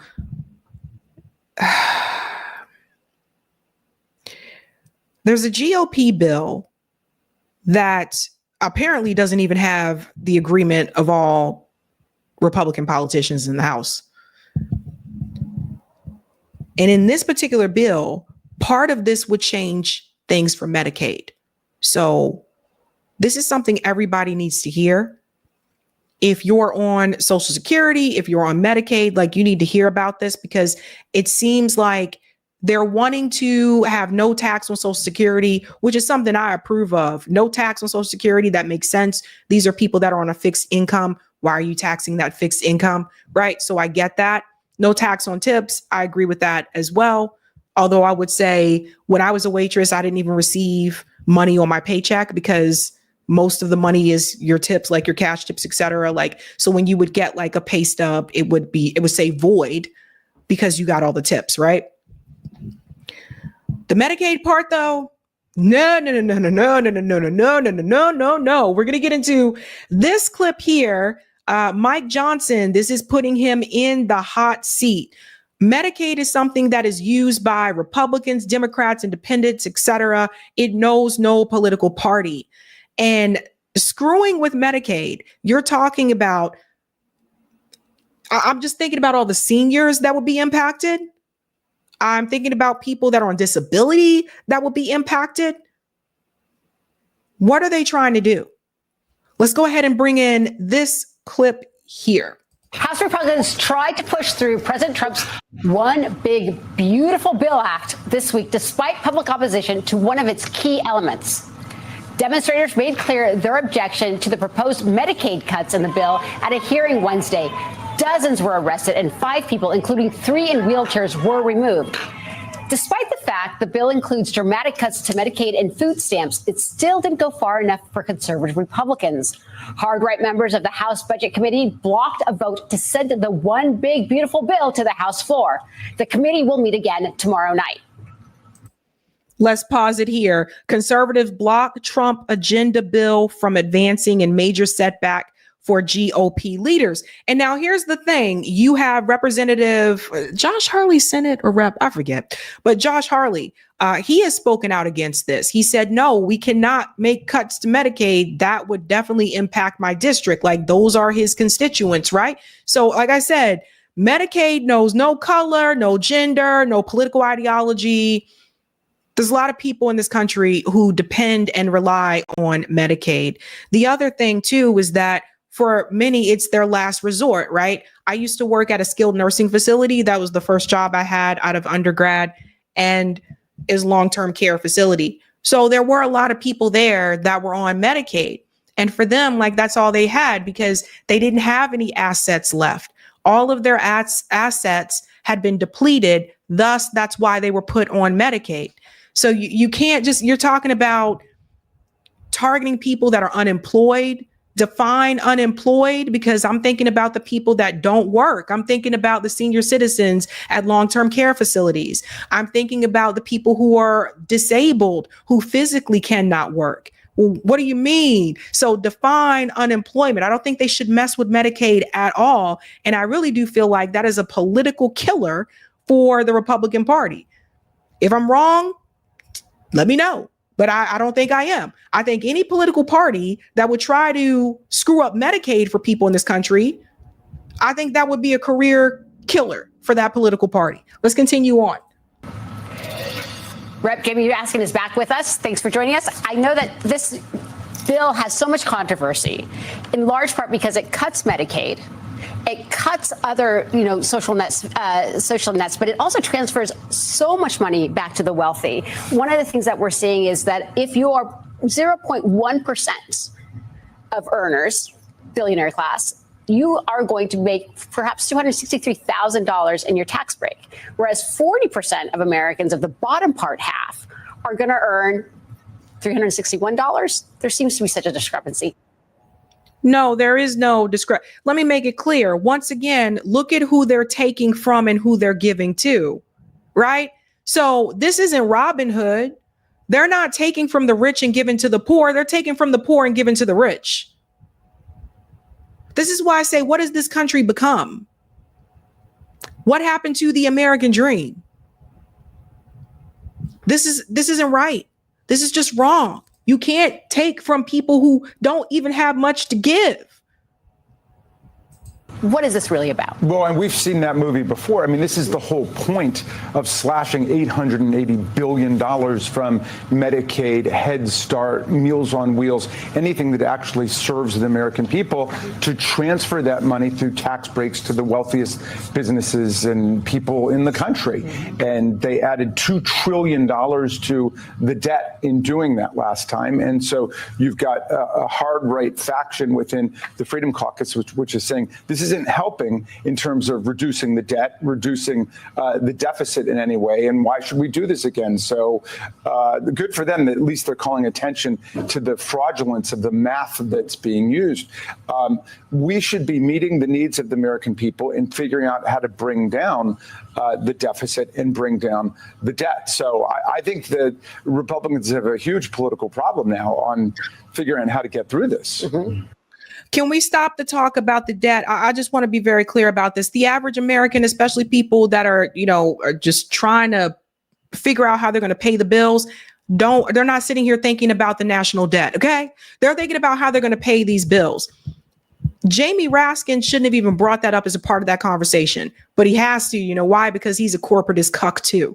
So when the Democratic Party is not true opposition against the Republican Party, this is what you end up with. The reality is this: no, you should not take away from the poor, the lower income people. If anything, as wealthy as the United States is, we should have healthcare for everybody in this country. And I want to remind you of something else. If we had universal healthcare in the United States, this wouldn't even be a fucking issue. No one would be sitting around saying, oh my God, are these cuts to Medicaid going to impact me in any kind of, no, this wouldn't be an issue because we would have universal single healthcare and everybody would be covered regardless. All of these Band-Aids that the Democratic Party has, put on all these different wounds, the Band-Aids are peeling off. And this is what happens every time these parties switch over. The Democrats see a wound, they put a Band-Aid on it. The Republicans come in power and they pull the Band-Aid off. But the wound is never healed. Does everybody get that? Neither one of them are healing the wound. That's the problem. So you just putting on Band-Aids, take them off. Putting on Band-Aids, take them off. The wound is slowly over time becoming infected. Now it's getting to the point where, particularly in this country, they're not even putting clean Band-Aids on the wound anymore. They're giving you dirty ones. Jamie Raskin knows this. Jamie Raskin had his own, he had cancer. He knows this system is corrupt. All these people know this. Chuck Schumer, all the Democrats who say, well, we can't do Medicare for all. Privately, they know that we can. And privately, they've said so. These people are cucks. They're cucks in a suit. Puppets. Whatever you want to call them. And billionaires pull the strings. When I talk to Republicans back there, then that big, beautiful building back there, Why did he say it like that? That big, beautiful building back there. Why did he say that? understand the political ramifications of going after Medicaid in some way, shape, or form, adding work requirements in some way, shape, or form in red states as well, right? You have Senator Josh Hawley in the Senate saying, you know what, don't do this. This is a bad idea. What are they telling you behind closed doors? Because behind closed doors, they're telling us some of these ideas are bad. Then I see their votes, right? And I see how the way they talk about it in front of the camera. So what are they telling you behind closed doors? Well, and the question for them is whether they're going to respond to the vast majority of the American people and their own constituents who are saying, no, don't cut off Medicaid who need it, people who need it because they've had a heart attack or they have multiple sclerosis or cystic fibrosis. That's people all over the country. They're talking about throwing 10 million people off of their insurance completely. Don't do that. And then those who say all you got to worry about is Donald Trump and Elon Musk, because Elon Musk will spend whatever it takes to oust somebody who doesn't go along with a dictate from Donald Trump, and Trump will come out and endorse your opponent. So it's a moment of truth for them. I will say that they have really locked down their political control over the caucuses. Maybe not 100%, but it's not like there are a lot of Liz Cheney's or Mitt Romney's or Adam Kinzinger's wandering around anymore. So this is the part I wanted you guys to hear. Yeah, Josh Hawley has been pretty outspoken about this. He said, absolutely not. My constituents would not approve of this at all. You can't you're really messing up with people's like Medicaid and all the kind of stuff. You don't want to it's messy, it's dirty, it's just absolutely ridiculous. And I don't even know who came up with this idea, but this doesn't make any sense. So I'm gonna play a little bit more in here and then we want to get into the details because I want you to see like who would be impacted if this were to pass. Lock down the control over the caucuses, and yet the conversation quickly moves from the Republicans in disarray in the House to Republicans in the Senate who are saying, I don't care what you guys send over, we're not doing anything. And one of the most surprising people saying this is one Ron Johnson of Wisconsin. Watch this. I refuse to vote for something that's going to actually increase the deficits. Unfortunately, decisions were made to do one big, beautiful bill. It's not beautiful. I'm sorry. It's not a big, beautiful bill. And so we're talking about what's happening on the House side of the Capitol and how Speaker Johnson can't get anything done. But let's say, miracle of miracles, they actually get one big, beautiful bill out of the House. It's just going to crash and burn in the Senate. Absolutely. And then that reinforces the sense among House Republicans, do I really want to stake my career on this by voting to slash Medicaid and all of these programs? So, look, the Senate Republicans are now benefiting from the way our constitutional system works. Let's face it, Donald Trump, despite all of the propaganda about a third term, is a lame duck president already.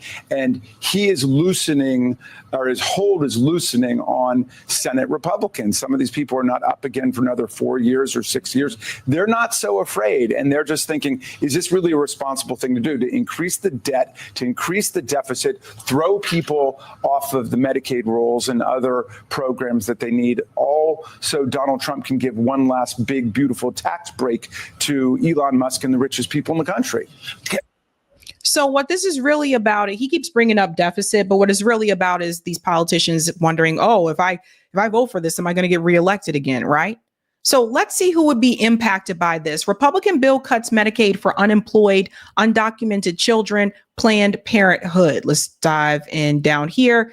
House Republicans are proposing sweeping changes to the federal Medicaid program that would kick millions of beneficiaries off the health insurance program, which covers more than 71 million low-income Americans. I told you it's a lot of people on Medicaid.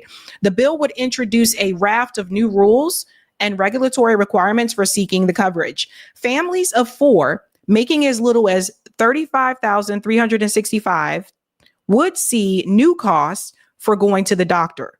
So let's highlight this salary here. Hold on. Families of 4 making as little as $35,365 would see new costs for going to the doctor. So first of all, it's sad that we even have people in this country making that little. But this is alarming. Some unemployed people would become ineligible for Medicaid. Some seniors would lose access to long-term care coverage, and states would lose a portion of federal dollars that help them cover those just above the poverty line. The bill would also bar Medicaid from funding services at clinics that also perform abortions, such as Planned Parenthood. So the long-term care coverage and some unemployed, they have to break down. Also unemployed. What do you mean by that? Because you can be unemployed, but you live with your parents. You can be unemployed because you're on disability. You could be unemployed because so many different things, right? So what do you mean by who would be affected by that? That's unemployed. The long-term care coverage, this one would be a big problem. Some seniors will lose access to long-term care coverage. So again, I worked at a skilled nursing facility. It was a long-term care facility, and a lot of people were on Medicaid. And so at that point, it's like you have exhausted all of your funds, and the state, the Medicaid is what is helping you stay in that long-term care facility. So if you're one of those people that's impacted, you may not be able to stay at that long-term care facility. And I know what some of you guys are probably thinking, well, their family members can take care of them. Ha! You know how many times I saw family members actually come in to see their family in those facilities? Most of those people are alone. You hear me? It's a sad place to be. Most of the people in the long-term, the skilled nursing facilities, long-term care, most of those people are alone. Some of those people, some of those patients, their family live right there in the same city and wouldn't even pop in to see how their parent, their parent or grandparent was doing. You'd be surprised how many times people would just say, just put them in the nursing home. I don't want anything to do with them. So that part, to me, that would be very scary. And I think this is why, like, some people like Josh Harley, they're giving it pause and say, no, this would impact people in my district. What are you doing? The proposal is part of a massive policy package that aims to implement President Trump's campaign promises, including an array of tax cuts that will cost an estimated $4 trillion over the next 10 years.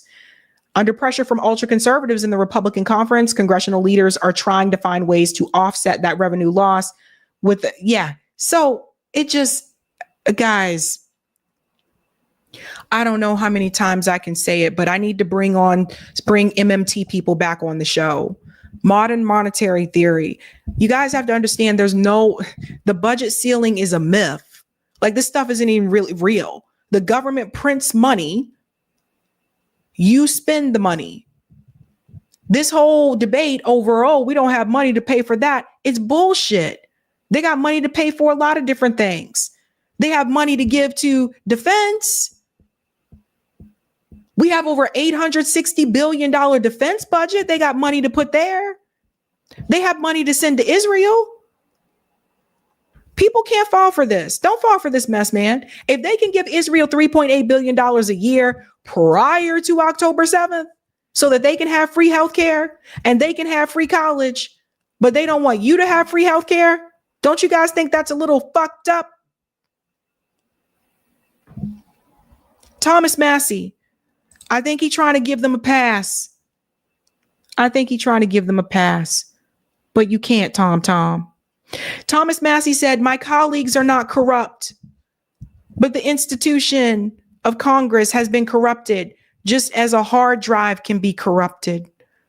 Contamination, fragmentation, misallocation, and missing bits have made the thing unworkable.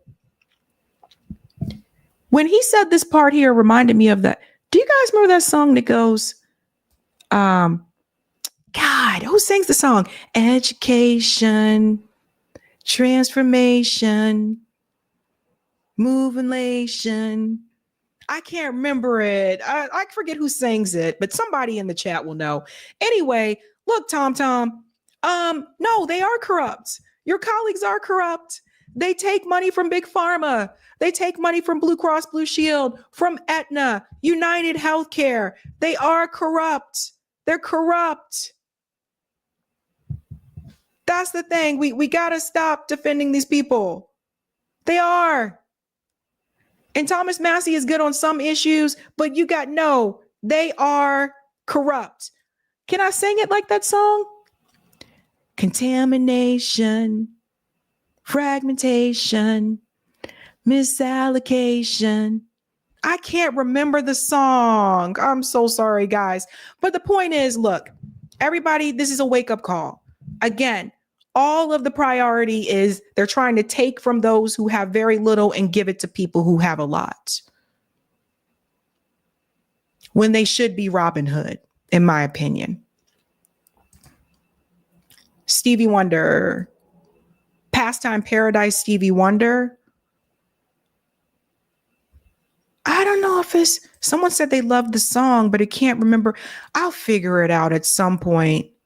Yeah, I know it drives me crazy because I hear the song, but I just can't remember who sang it. Someone said In Excess. Oh man, I don't know. Sabby, that's a classic Stevie Wonder song. Maybe it was Stevie Wonder. Maybe someone remade it, because I do think a lot of people remake Stevie Wonder songs. Lions Den said it's Pastime Paradise Stevie Wonder. Oh, yeah. Okay, cool. All right. Let's go to some of the comments here, ladies and gentlemen. We'll get to our final story. What's up? Yeah, part of the problem is the Salt Shaker said drummer kicked by Citizen Cope. That might be the one I heard. That might be the one I was referring to. The problem is there's just so many, I don't know, remakes, So sometimes it's hard to find. Thank you, James. Love this lady, another truth teller. Thank you, James, and welcome. What's up, Sparky? Now you mention it, Trump's son-in-law, through his daughter Tiffany, is Lebanese. So Trump may not be as clueless about Gaza as I earlier stated. Boomer habit of trusting TV news is a problem, though. Darius said Medicaid costs $870 billion annually and growing, yet we don't have universal health care. This is wealth transfer. Here you go. Thank you, Anthony. Hi, I just watched your segment. It's not about Hamas with Larry. Great insights. Thank you. And thank you for this one. What are the interest groups in the medical complex that wants the status quo? No, just as the military complex wants war. Blue Cross, Aetna, United Healthcare. I mean, all the big pharma, all of it. Like, there's a lot of money there. Thank you, Marlon. Hello. These same politicians are watching people starve, and watching bombing of the rest take benefits from their constituents has no effect on them, I guess. I know, right? Thank you, Raymond says salute. What's up, Raymond? Are you at a convenience store? Let the drummer kick. Let the drummer kick. I think that is the song. Thank you, Sparky. Fun fact. Both Israel and Ukraine have taxpayer-funded healthcare. American taxpayers. Thank you, Goba. Malcolm X was right. The conservatives are like the wolf. you know where they stand. The liberals are like the dirty fox. You don't see the evil coming. Bing, bing, bing, bing. And thank you. Where's the love? I had a Democrat state senator office disrespect, mock, and dismiss me when I asked for help with the Medicaid issue for my father who had stage 4 cancer. There you go. And thank you, Chima. Unfortunately, white Americans will support such a bill as long as they believe it will not affect them. They will soon learn that it will affect them. Thank you, Money Making Bear. Good on you, Sabrina, for shouting out MMT. Yeah. Transformation. All right. We are getting to our final story. Again, the theme is Wake Up Call. Ladies and gentlemen, Whitney Webb and Suge Knight were right. You know, Whitney gets a lot of criticism from people because she goes there to places where a lot of journalists, I think, are afraid to go, or they just I don't even want to deal with that or touch that at all.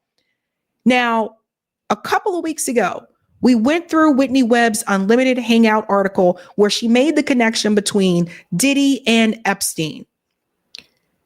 And now you are seeing that during the Diddy trial, there's a lot of information that is being said during the trial that Whitney had already talked about in that article.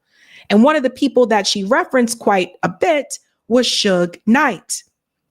Now, I just want to take you to this part right here. Diddy's collapse was no accident. Whitney Webb connects the dots. Listen to this part right here, because people need to understand what you see happening right now with Diddy. This was always going to be a part of the plan at some point. Like I said, Diddy is not the head of the snake. Why is it that Clive Davis is not on trial? And this is not here to defend Diddy. I'm not, trying to criticize, take down Cassie. It's nothing like that. You know, what Diddy did to Cassie was wrong. We all saw that video. I've talked about that before on the show. But you always have to be somewhat suspicious when they don't take down the head of the snake. Listen to what Whitney says here. Powerful backers. Clive Davis, linked to mafia payola schemes, Russell Simmons L., fleeing assault charges in Indonesia, and Brett Ratner, hiding in Israel after dining with Trump. Pause. Sorry, we're going to listen to this part first. You guys needed to see the powerful people that were connected, right? So this guy here, he went off to Israel. He gone. Russell Simmons, we talked about, didn't he flee to Bali? Right? But look at who's on the stand. These kingmakers used drugs, sex, and mob ties to control the industry. Now, as Diddy faces trial, will the real puppet masters finally be exposed, or will they keep pulling strings from the shadows? Diddy's empire exposes music's dirty secret, a web of mob money, CIA ties, and prison industry schemes. Brett Ratner's Lansky-linked mentor Al Malnick perfected money laundering for the underworld, while MCA's mob CIA connections were buried by Reagan. Pause. Do you guys hear this? These people are just straight up criminals, but you don't see them on the stand. Notice how Brett was able to just hop on a plane and go to Israel and said, peace, I'm out. Right? Notice that Diddy was not allowed bail because they considered him to be a flight risk. Don't you think it's weird that everybody seemed to get the freak out of Dodge right before this went down? Except for Clive. Clive Davis still around, but nobody is coming after Clive Davis. Whistleblowers claim labels deliberately promoted violent rap to fuel Clinton's prison boom, with private prison giant GEO Group cashing in. This isn't a conspiracy. It's how the game was rigged. This was something we talked about before as well, and Whitney covered in her article about how they were using hip hop to help promote violence and to fund the private prisons and all of this. This is all connected. The real story? The system protecting these players never collapsed. It just went corporate. Let's watch more clips from the interview. And then oddly around the same time. Let's go to the next part here. We'll get back to Whitney in just a second, because now we have to bring in Suge Knight, because Suge Knight just had another interview on News Nation. So yes, he's in prison, but he calls in to like do the interviews. And I want you to hear what Suge Knight is saying about this trial now and what he believes is going to happen to Diddy.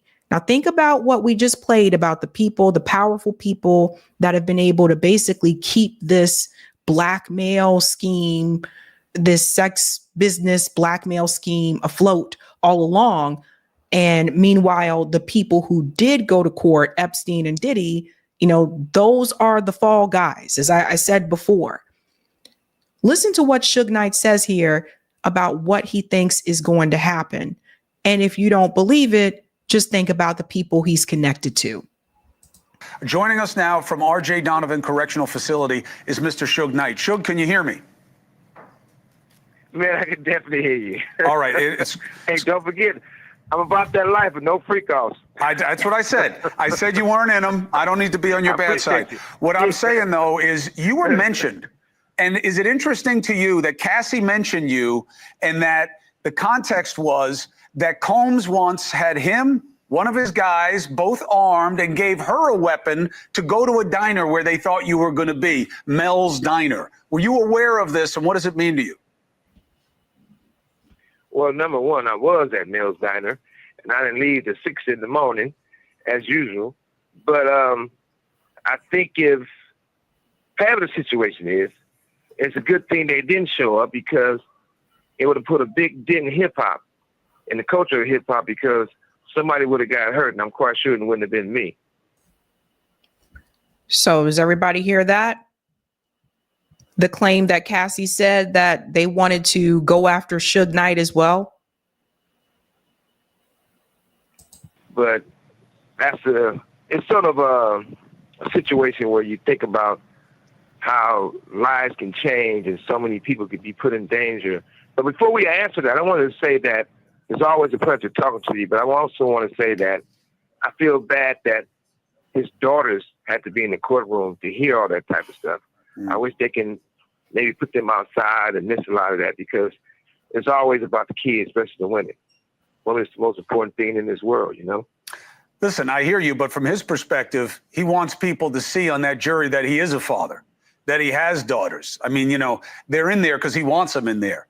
But I get your understanding of the calculus. It's certainly making a lot of people uncomfortable.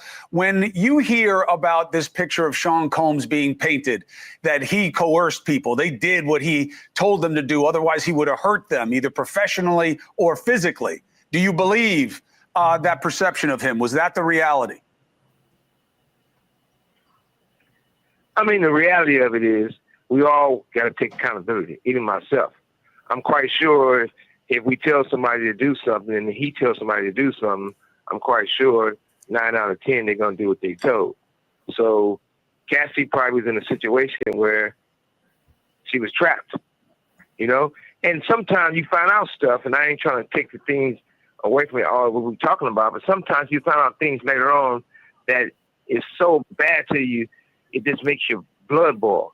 I found out recently that allegedly one of my attorneys, David Kenner, was involved in the assassination of Tupac and me getting shot, and of witnesses, but that's another.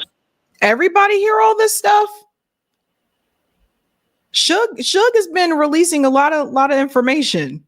Story, but the main thing is that justice for all. This call and your telephone number will be monitored and recorded. I don't think Cassie is in a situation where she had to lie. I don't think she's in a situation where she got to be worried anymore. I think she's in a great place with another baby on the way. And I still feel that Puffy's going to be all right and have a fair shot at it, because Puffy he's not a dummy. And I'm quite sure somebody's going to talk to those jurors and convince one or two of them. And that's all he needs is one. So, did everybody hear that? Suge Knight just said, I'm pretty sure that someone's going to talk to the jury, one or two of them. All you need is one or two of them. So he's publicly talking about jury tampering, just out in the open here, like during this interview on News Nation. He's in prison, but still just making it out and clear. And I want you to take what he just said there and think about the powerful people that Diddy was around. Because some people are saying there's no way he's going to walk. He's done, da-da-da. We don't know what could happen. To Suge's point, if they can get one of those juries or one or two of the jury members to flip, and I think we all can guess who they may be, that's it. Listen to the rest of this. So at the end of the day, it's going to be a real exciting situation, but I think he's going to be all right. Sure. Do you think he's going to be all right because someone's going to tamper with the jury? Is that what you're trying to say? He got enough influence, and I'm quite sure, don't seem like the prosecution is that bad against him. Don't seem like I think he got some favors with the government. I think they're going to show him a little leeway. It might not. Now he says about the favorites with the government. I seem like it when it's all said and done, but I don't think he has nothing to worry about. I don't think he's worried because he's going to be federal. And if he gets convicted, Trump's going to pardon him. So what's the worry? You think the president of the United States would pardon Sean Combs for sex trafficking? Shit, he pardoned Michael Harris, who allegedly killed a Jewish teenager or had him killed. So they don't care about that. It's all about, what's in it for the long run and what the bucks say and what the power of the people want. Suge, I got to tell you, Trump's not scared. I can't argue with, your eyes on the situation because you lived it and you understand the dynamics. And I appreciate you going through all the hoops to call us and weigh in on this. If you're mentioned again or there's something that seems to be in dispute that you would understand, I hope you're okay if we try to come back to you for your perspective. Okay.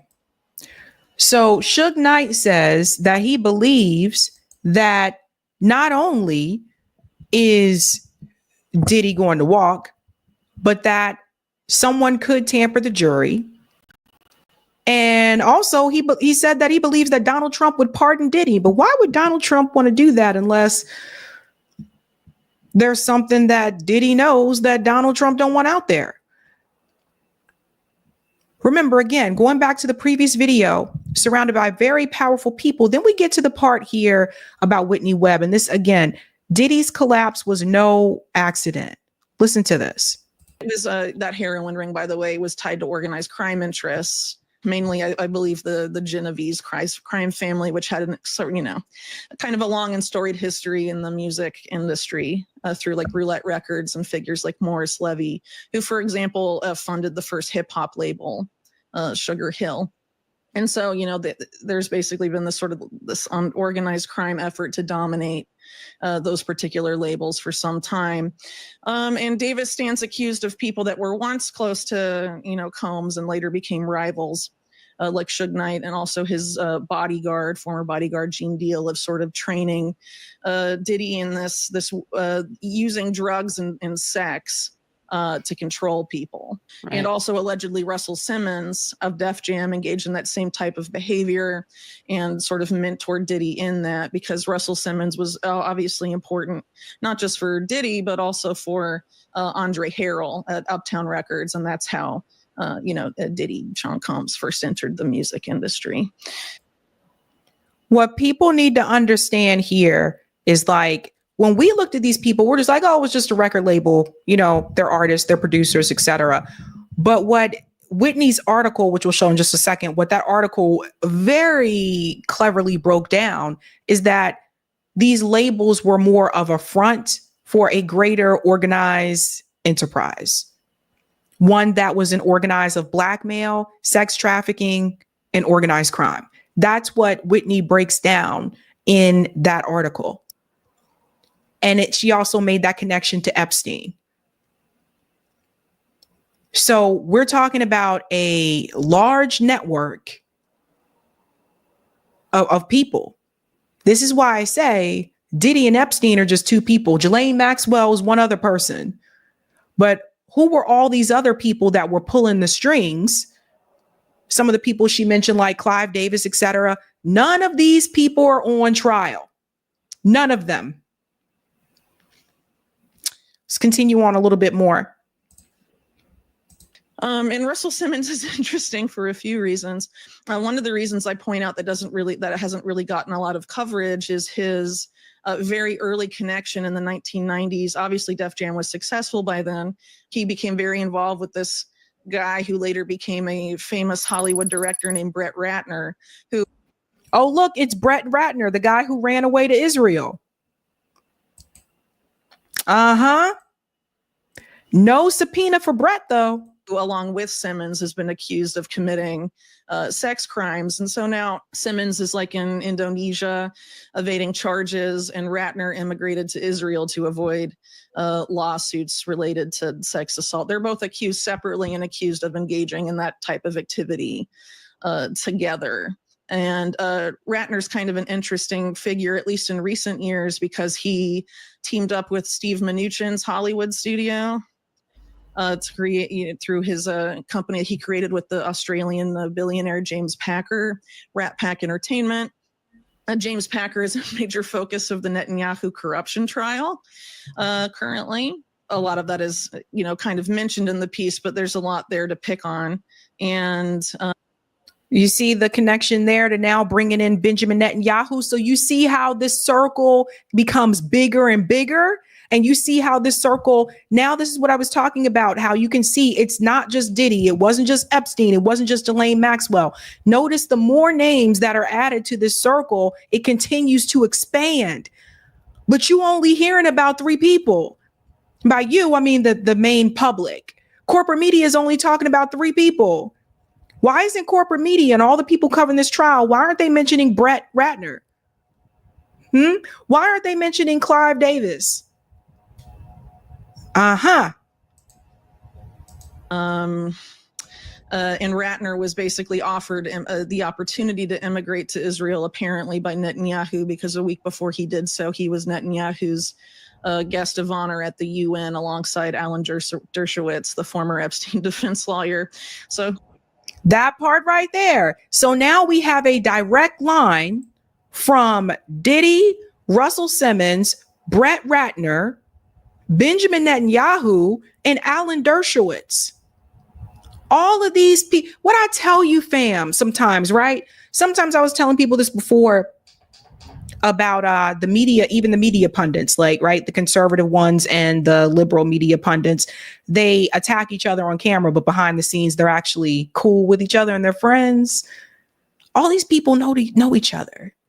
All these people all roll together. Like when we say rolling with the homies, these are the homies. Like they really knew each other like that. So think about these things. And then many people were asking, they said, why is it more musicians aren't speaking out about Gaza? Remember people were asking that question? I just drew a direct line from record producer, owner to Benjamin Netanyahu. One big family. Quite an interesting array of special guests to have at your UN speech. And Ratner and Packer were actually recently at Mar-a-Lago dining with Musk and Trump. And apparently Ratner is trying to make his Hollywood comeback after being banished basically because of all the litany of, sex assault claims against him. He's directing the new Melania Trump documentary that's supposed to air on Amazon at the end of the year, on which Melania is an executive producer. So Diddy's sex trafficking case isn't just... We can come out of that part there. All of it is connected. All these people are connected. Why? And of course, all the sexual assault, all the people accused of sexual assault, why they always run to Israel?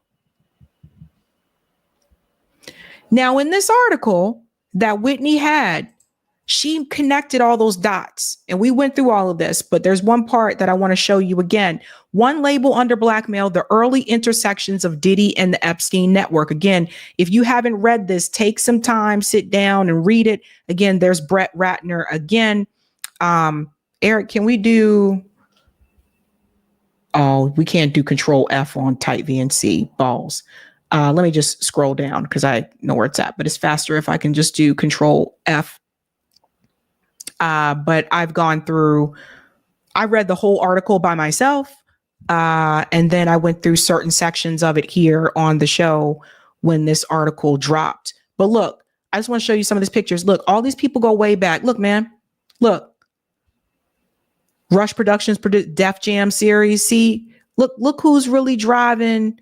See, this is why, and people, you know, some people throw shade at Macklemore, but Macklemore doesn't belong to all this, right? He's independent, so he's able to kind of step out. He's able to make songs and criticize Gaza and all that kind of stuff, right?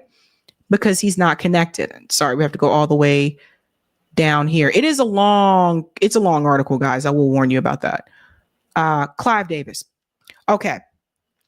This part right about here, because the Clive Davis connects a lot of things together as well.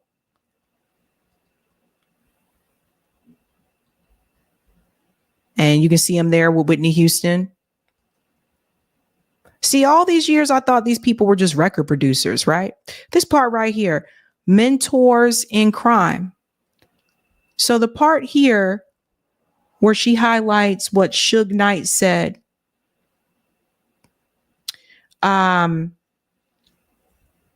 this part here. For instance, one-time rival and former friend of Combs, Suge Knight has claimed that Davis, Harrell, and Simmons used alcohol, drugs, specifically cocaine, to compromise Combs' manhood. This is particularly significant in the case of Davis' ties to the Drugola scandal, which involved using sex, drugs, and bribes to specifically target Black-oriented radio stations and music. Claims similar to those made by Knight have since been echoed by Combs' former bodyguard, Gene Deal. Now, why did I want to highlight this again? If you listen to what Cassie is saying about what they did, right? They hired like these people and these sex workers across state lines, etc. Suge Knight said back then, that they used drugs and alcohol to compromise Diddy's manhood. By they, he was referring to Clive Davis. So basically, Diddy did to Cassie what was done to him. Now, even this part here, just underneath this picture, it says here again, Knight, right here, Knight has argued that Davis, Simmons, and Harrell first compromised Combs, and then Combs went on to use alcohol, drugs, and gay sex to control younger artists like Usher and Bieber. Justin Bieber has recently come out and says he was not, a victim, but obviously it's probably not, even if he was, it's probably not something he wants to discuss. You know what I mean? But do you see the path? Do you see the trail? If Clive Davis did this to Diddy, then Diddy goes on and does this to other people. Then those people go on to do it to other people. That's why I said this is a big network. This isn't 3, 4, 5 people that's doing this.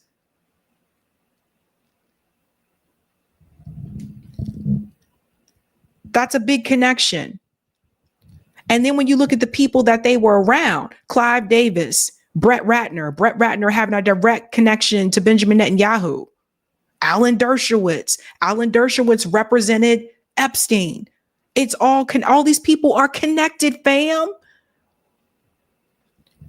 So now I hope people can see this, because I know some people were skeptical of Whitney's article, but it's just so detailed that I said to myself, like, there's no way this could be false. It's too much damn details. But Whitney Webb and Suge Knight, they were right. They were right. When Suge Knight started talking years ago, people were like, oh, he's just blowing smoke and he's just talking shit because he in jail. People were saying those things. But you see this more and more as being revealed. You see that Suge Knight was right. And you see that Whitney Webb was right. Now, you guys know they're most likely probably not going to allow Diddy to testify. They're probably not going to let him get on the stand. That was probably already arranged way ahead of time. Oh, no, no, no, no, no, no. You do not let him get on the stand because you do not let him talk. Because if Diddy were to get on the stand and talk, who is he taking down with him?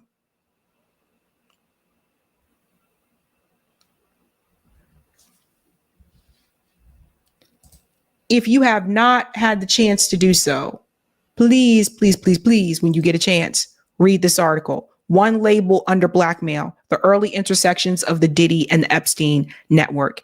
Eric, can we put the link in the chat for that article? It's so scary. It's so scary. And I have to tell you guys, thank you. Thank you so much, Eric. There's a link there. I have to tell you guys as well that like,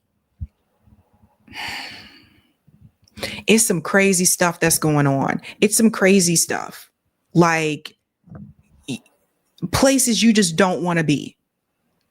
Things that I've been told, things that I've read, like you guys know a lot of people get trafficked at the Super Bowl. You guys know that? Now ask yourself this question. Who can afford to go to the Super Bowl? Because I can't. Who's most likely to be at the Super Bowl?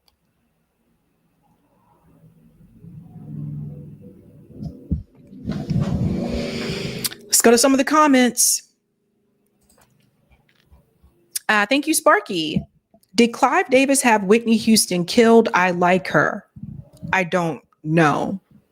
There have been many rumors about Whitney Houston's death. I don't know. Thank you, Marlon. The orange guy in that picture look familiar. Brown Bunny says, why Suge got a hotline straight to the media? LOL. I don't know. That's a good question. They got Suge on speed dial. Thank you, Sir Bikes a Lot Day. About your piece on Black marriage rates, have you ever heard of this Inuit village that only produced daughters? No. Also, look up Emily W. King and the D Advocate for more info. Avoid pearly things. Interesting. I'll look into that. No, I didn't hear about that. Thank you, Edward. Everything is broken and all messed up. Never for D or R again. Thank you and blessings, Sabby. Thank you. Thank you, Marlon. 100, 100, 100. Thank you, Blueser. Holy crap. Blueser, thank you so much. Blueser, I don't know who you are, but you be dropping it like it's hot. Thank you so much for the super sticker. Really appreciate. Thank you, Covert. The whole system is vile, filthy, and corrupt. It's long past time for us to hold each other up. Mutual aid or nothing. Give these people nothing. 2 snaps. Thank you, Marlon. Criminal enterprise, so the chickens running home to roost. And thank you, Nurse Shay. What about Bootal, the dead artist? What about all the dead artists? Whitney Houston. I don't know. There's multiple suspicions surrounding, Whitney Houston's death. Let's get that, Roger. Eric. Let's get Roger's comment, Eric. Sorry.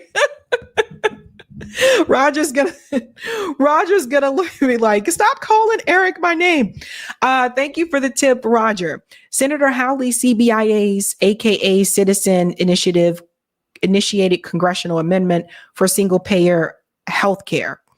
Another one faux state version of Social Security to fill in the gap between the Fed, Social Security, and cost of living. Surplus created by a public bank to insulate you from the national disaster we call DC politicians is on the way. With that, national student loan debt, 1.7 trillion, auto loan debt at 1.6 trillion, credit card debt at 1.1 trillion, and medical debt at 220 billion. And they're talking about national debt. What are you going to do about our debt? Regarding MMT, let's detach value of money to petro and attach it to labor via government jobs guarantee.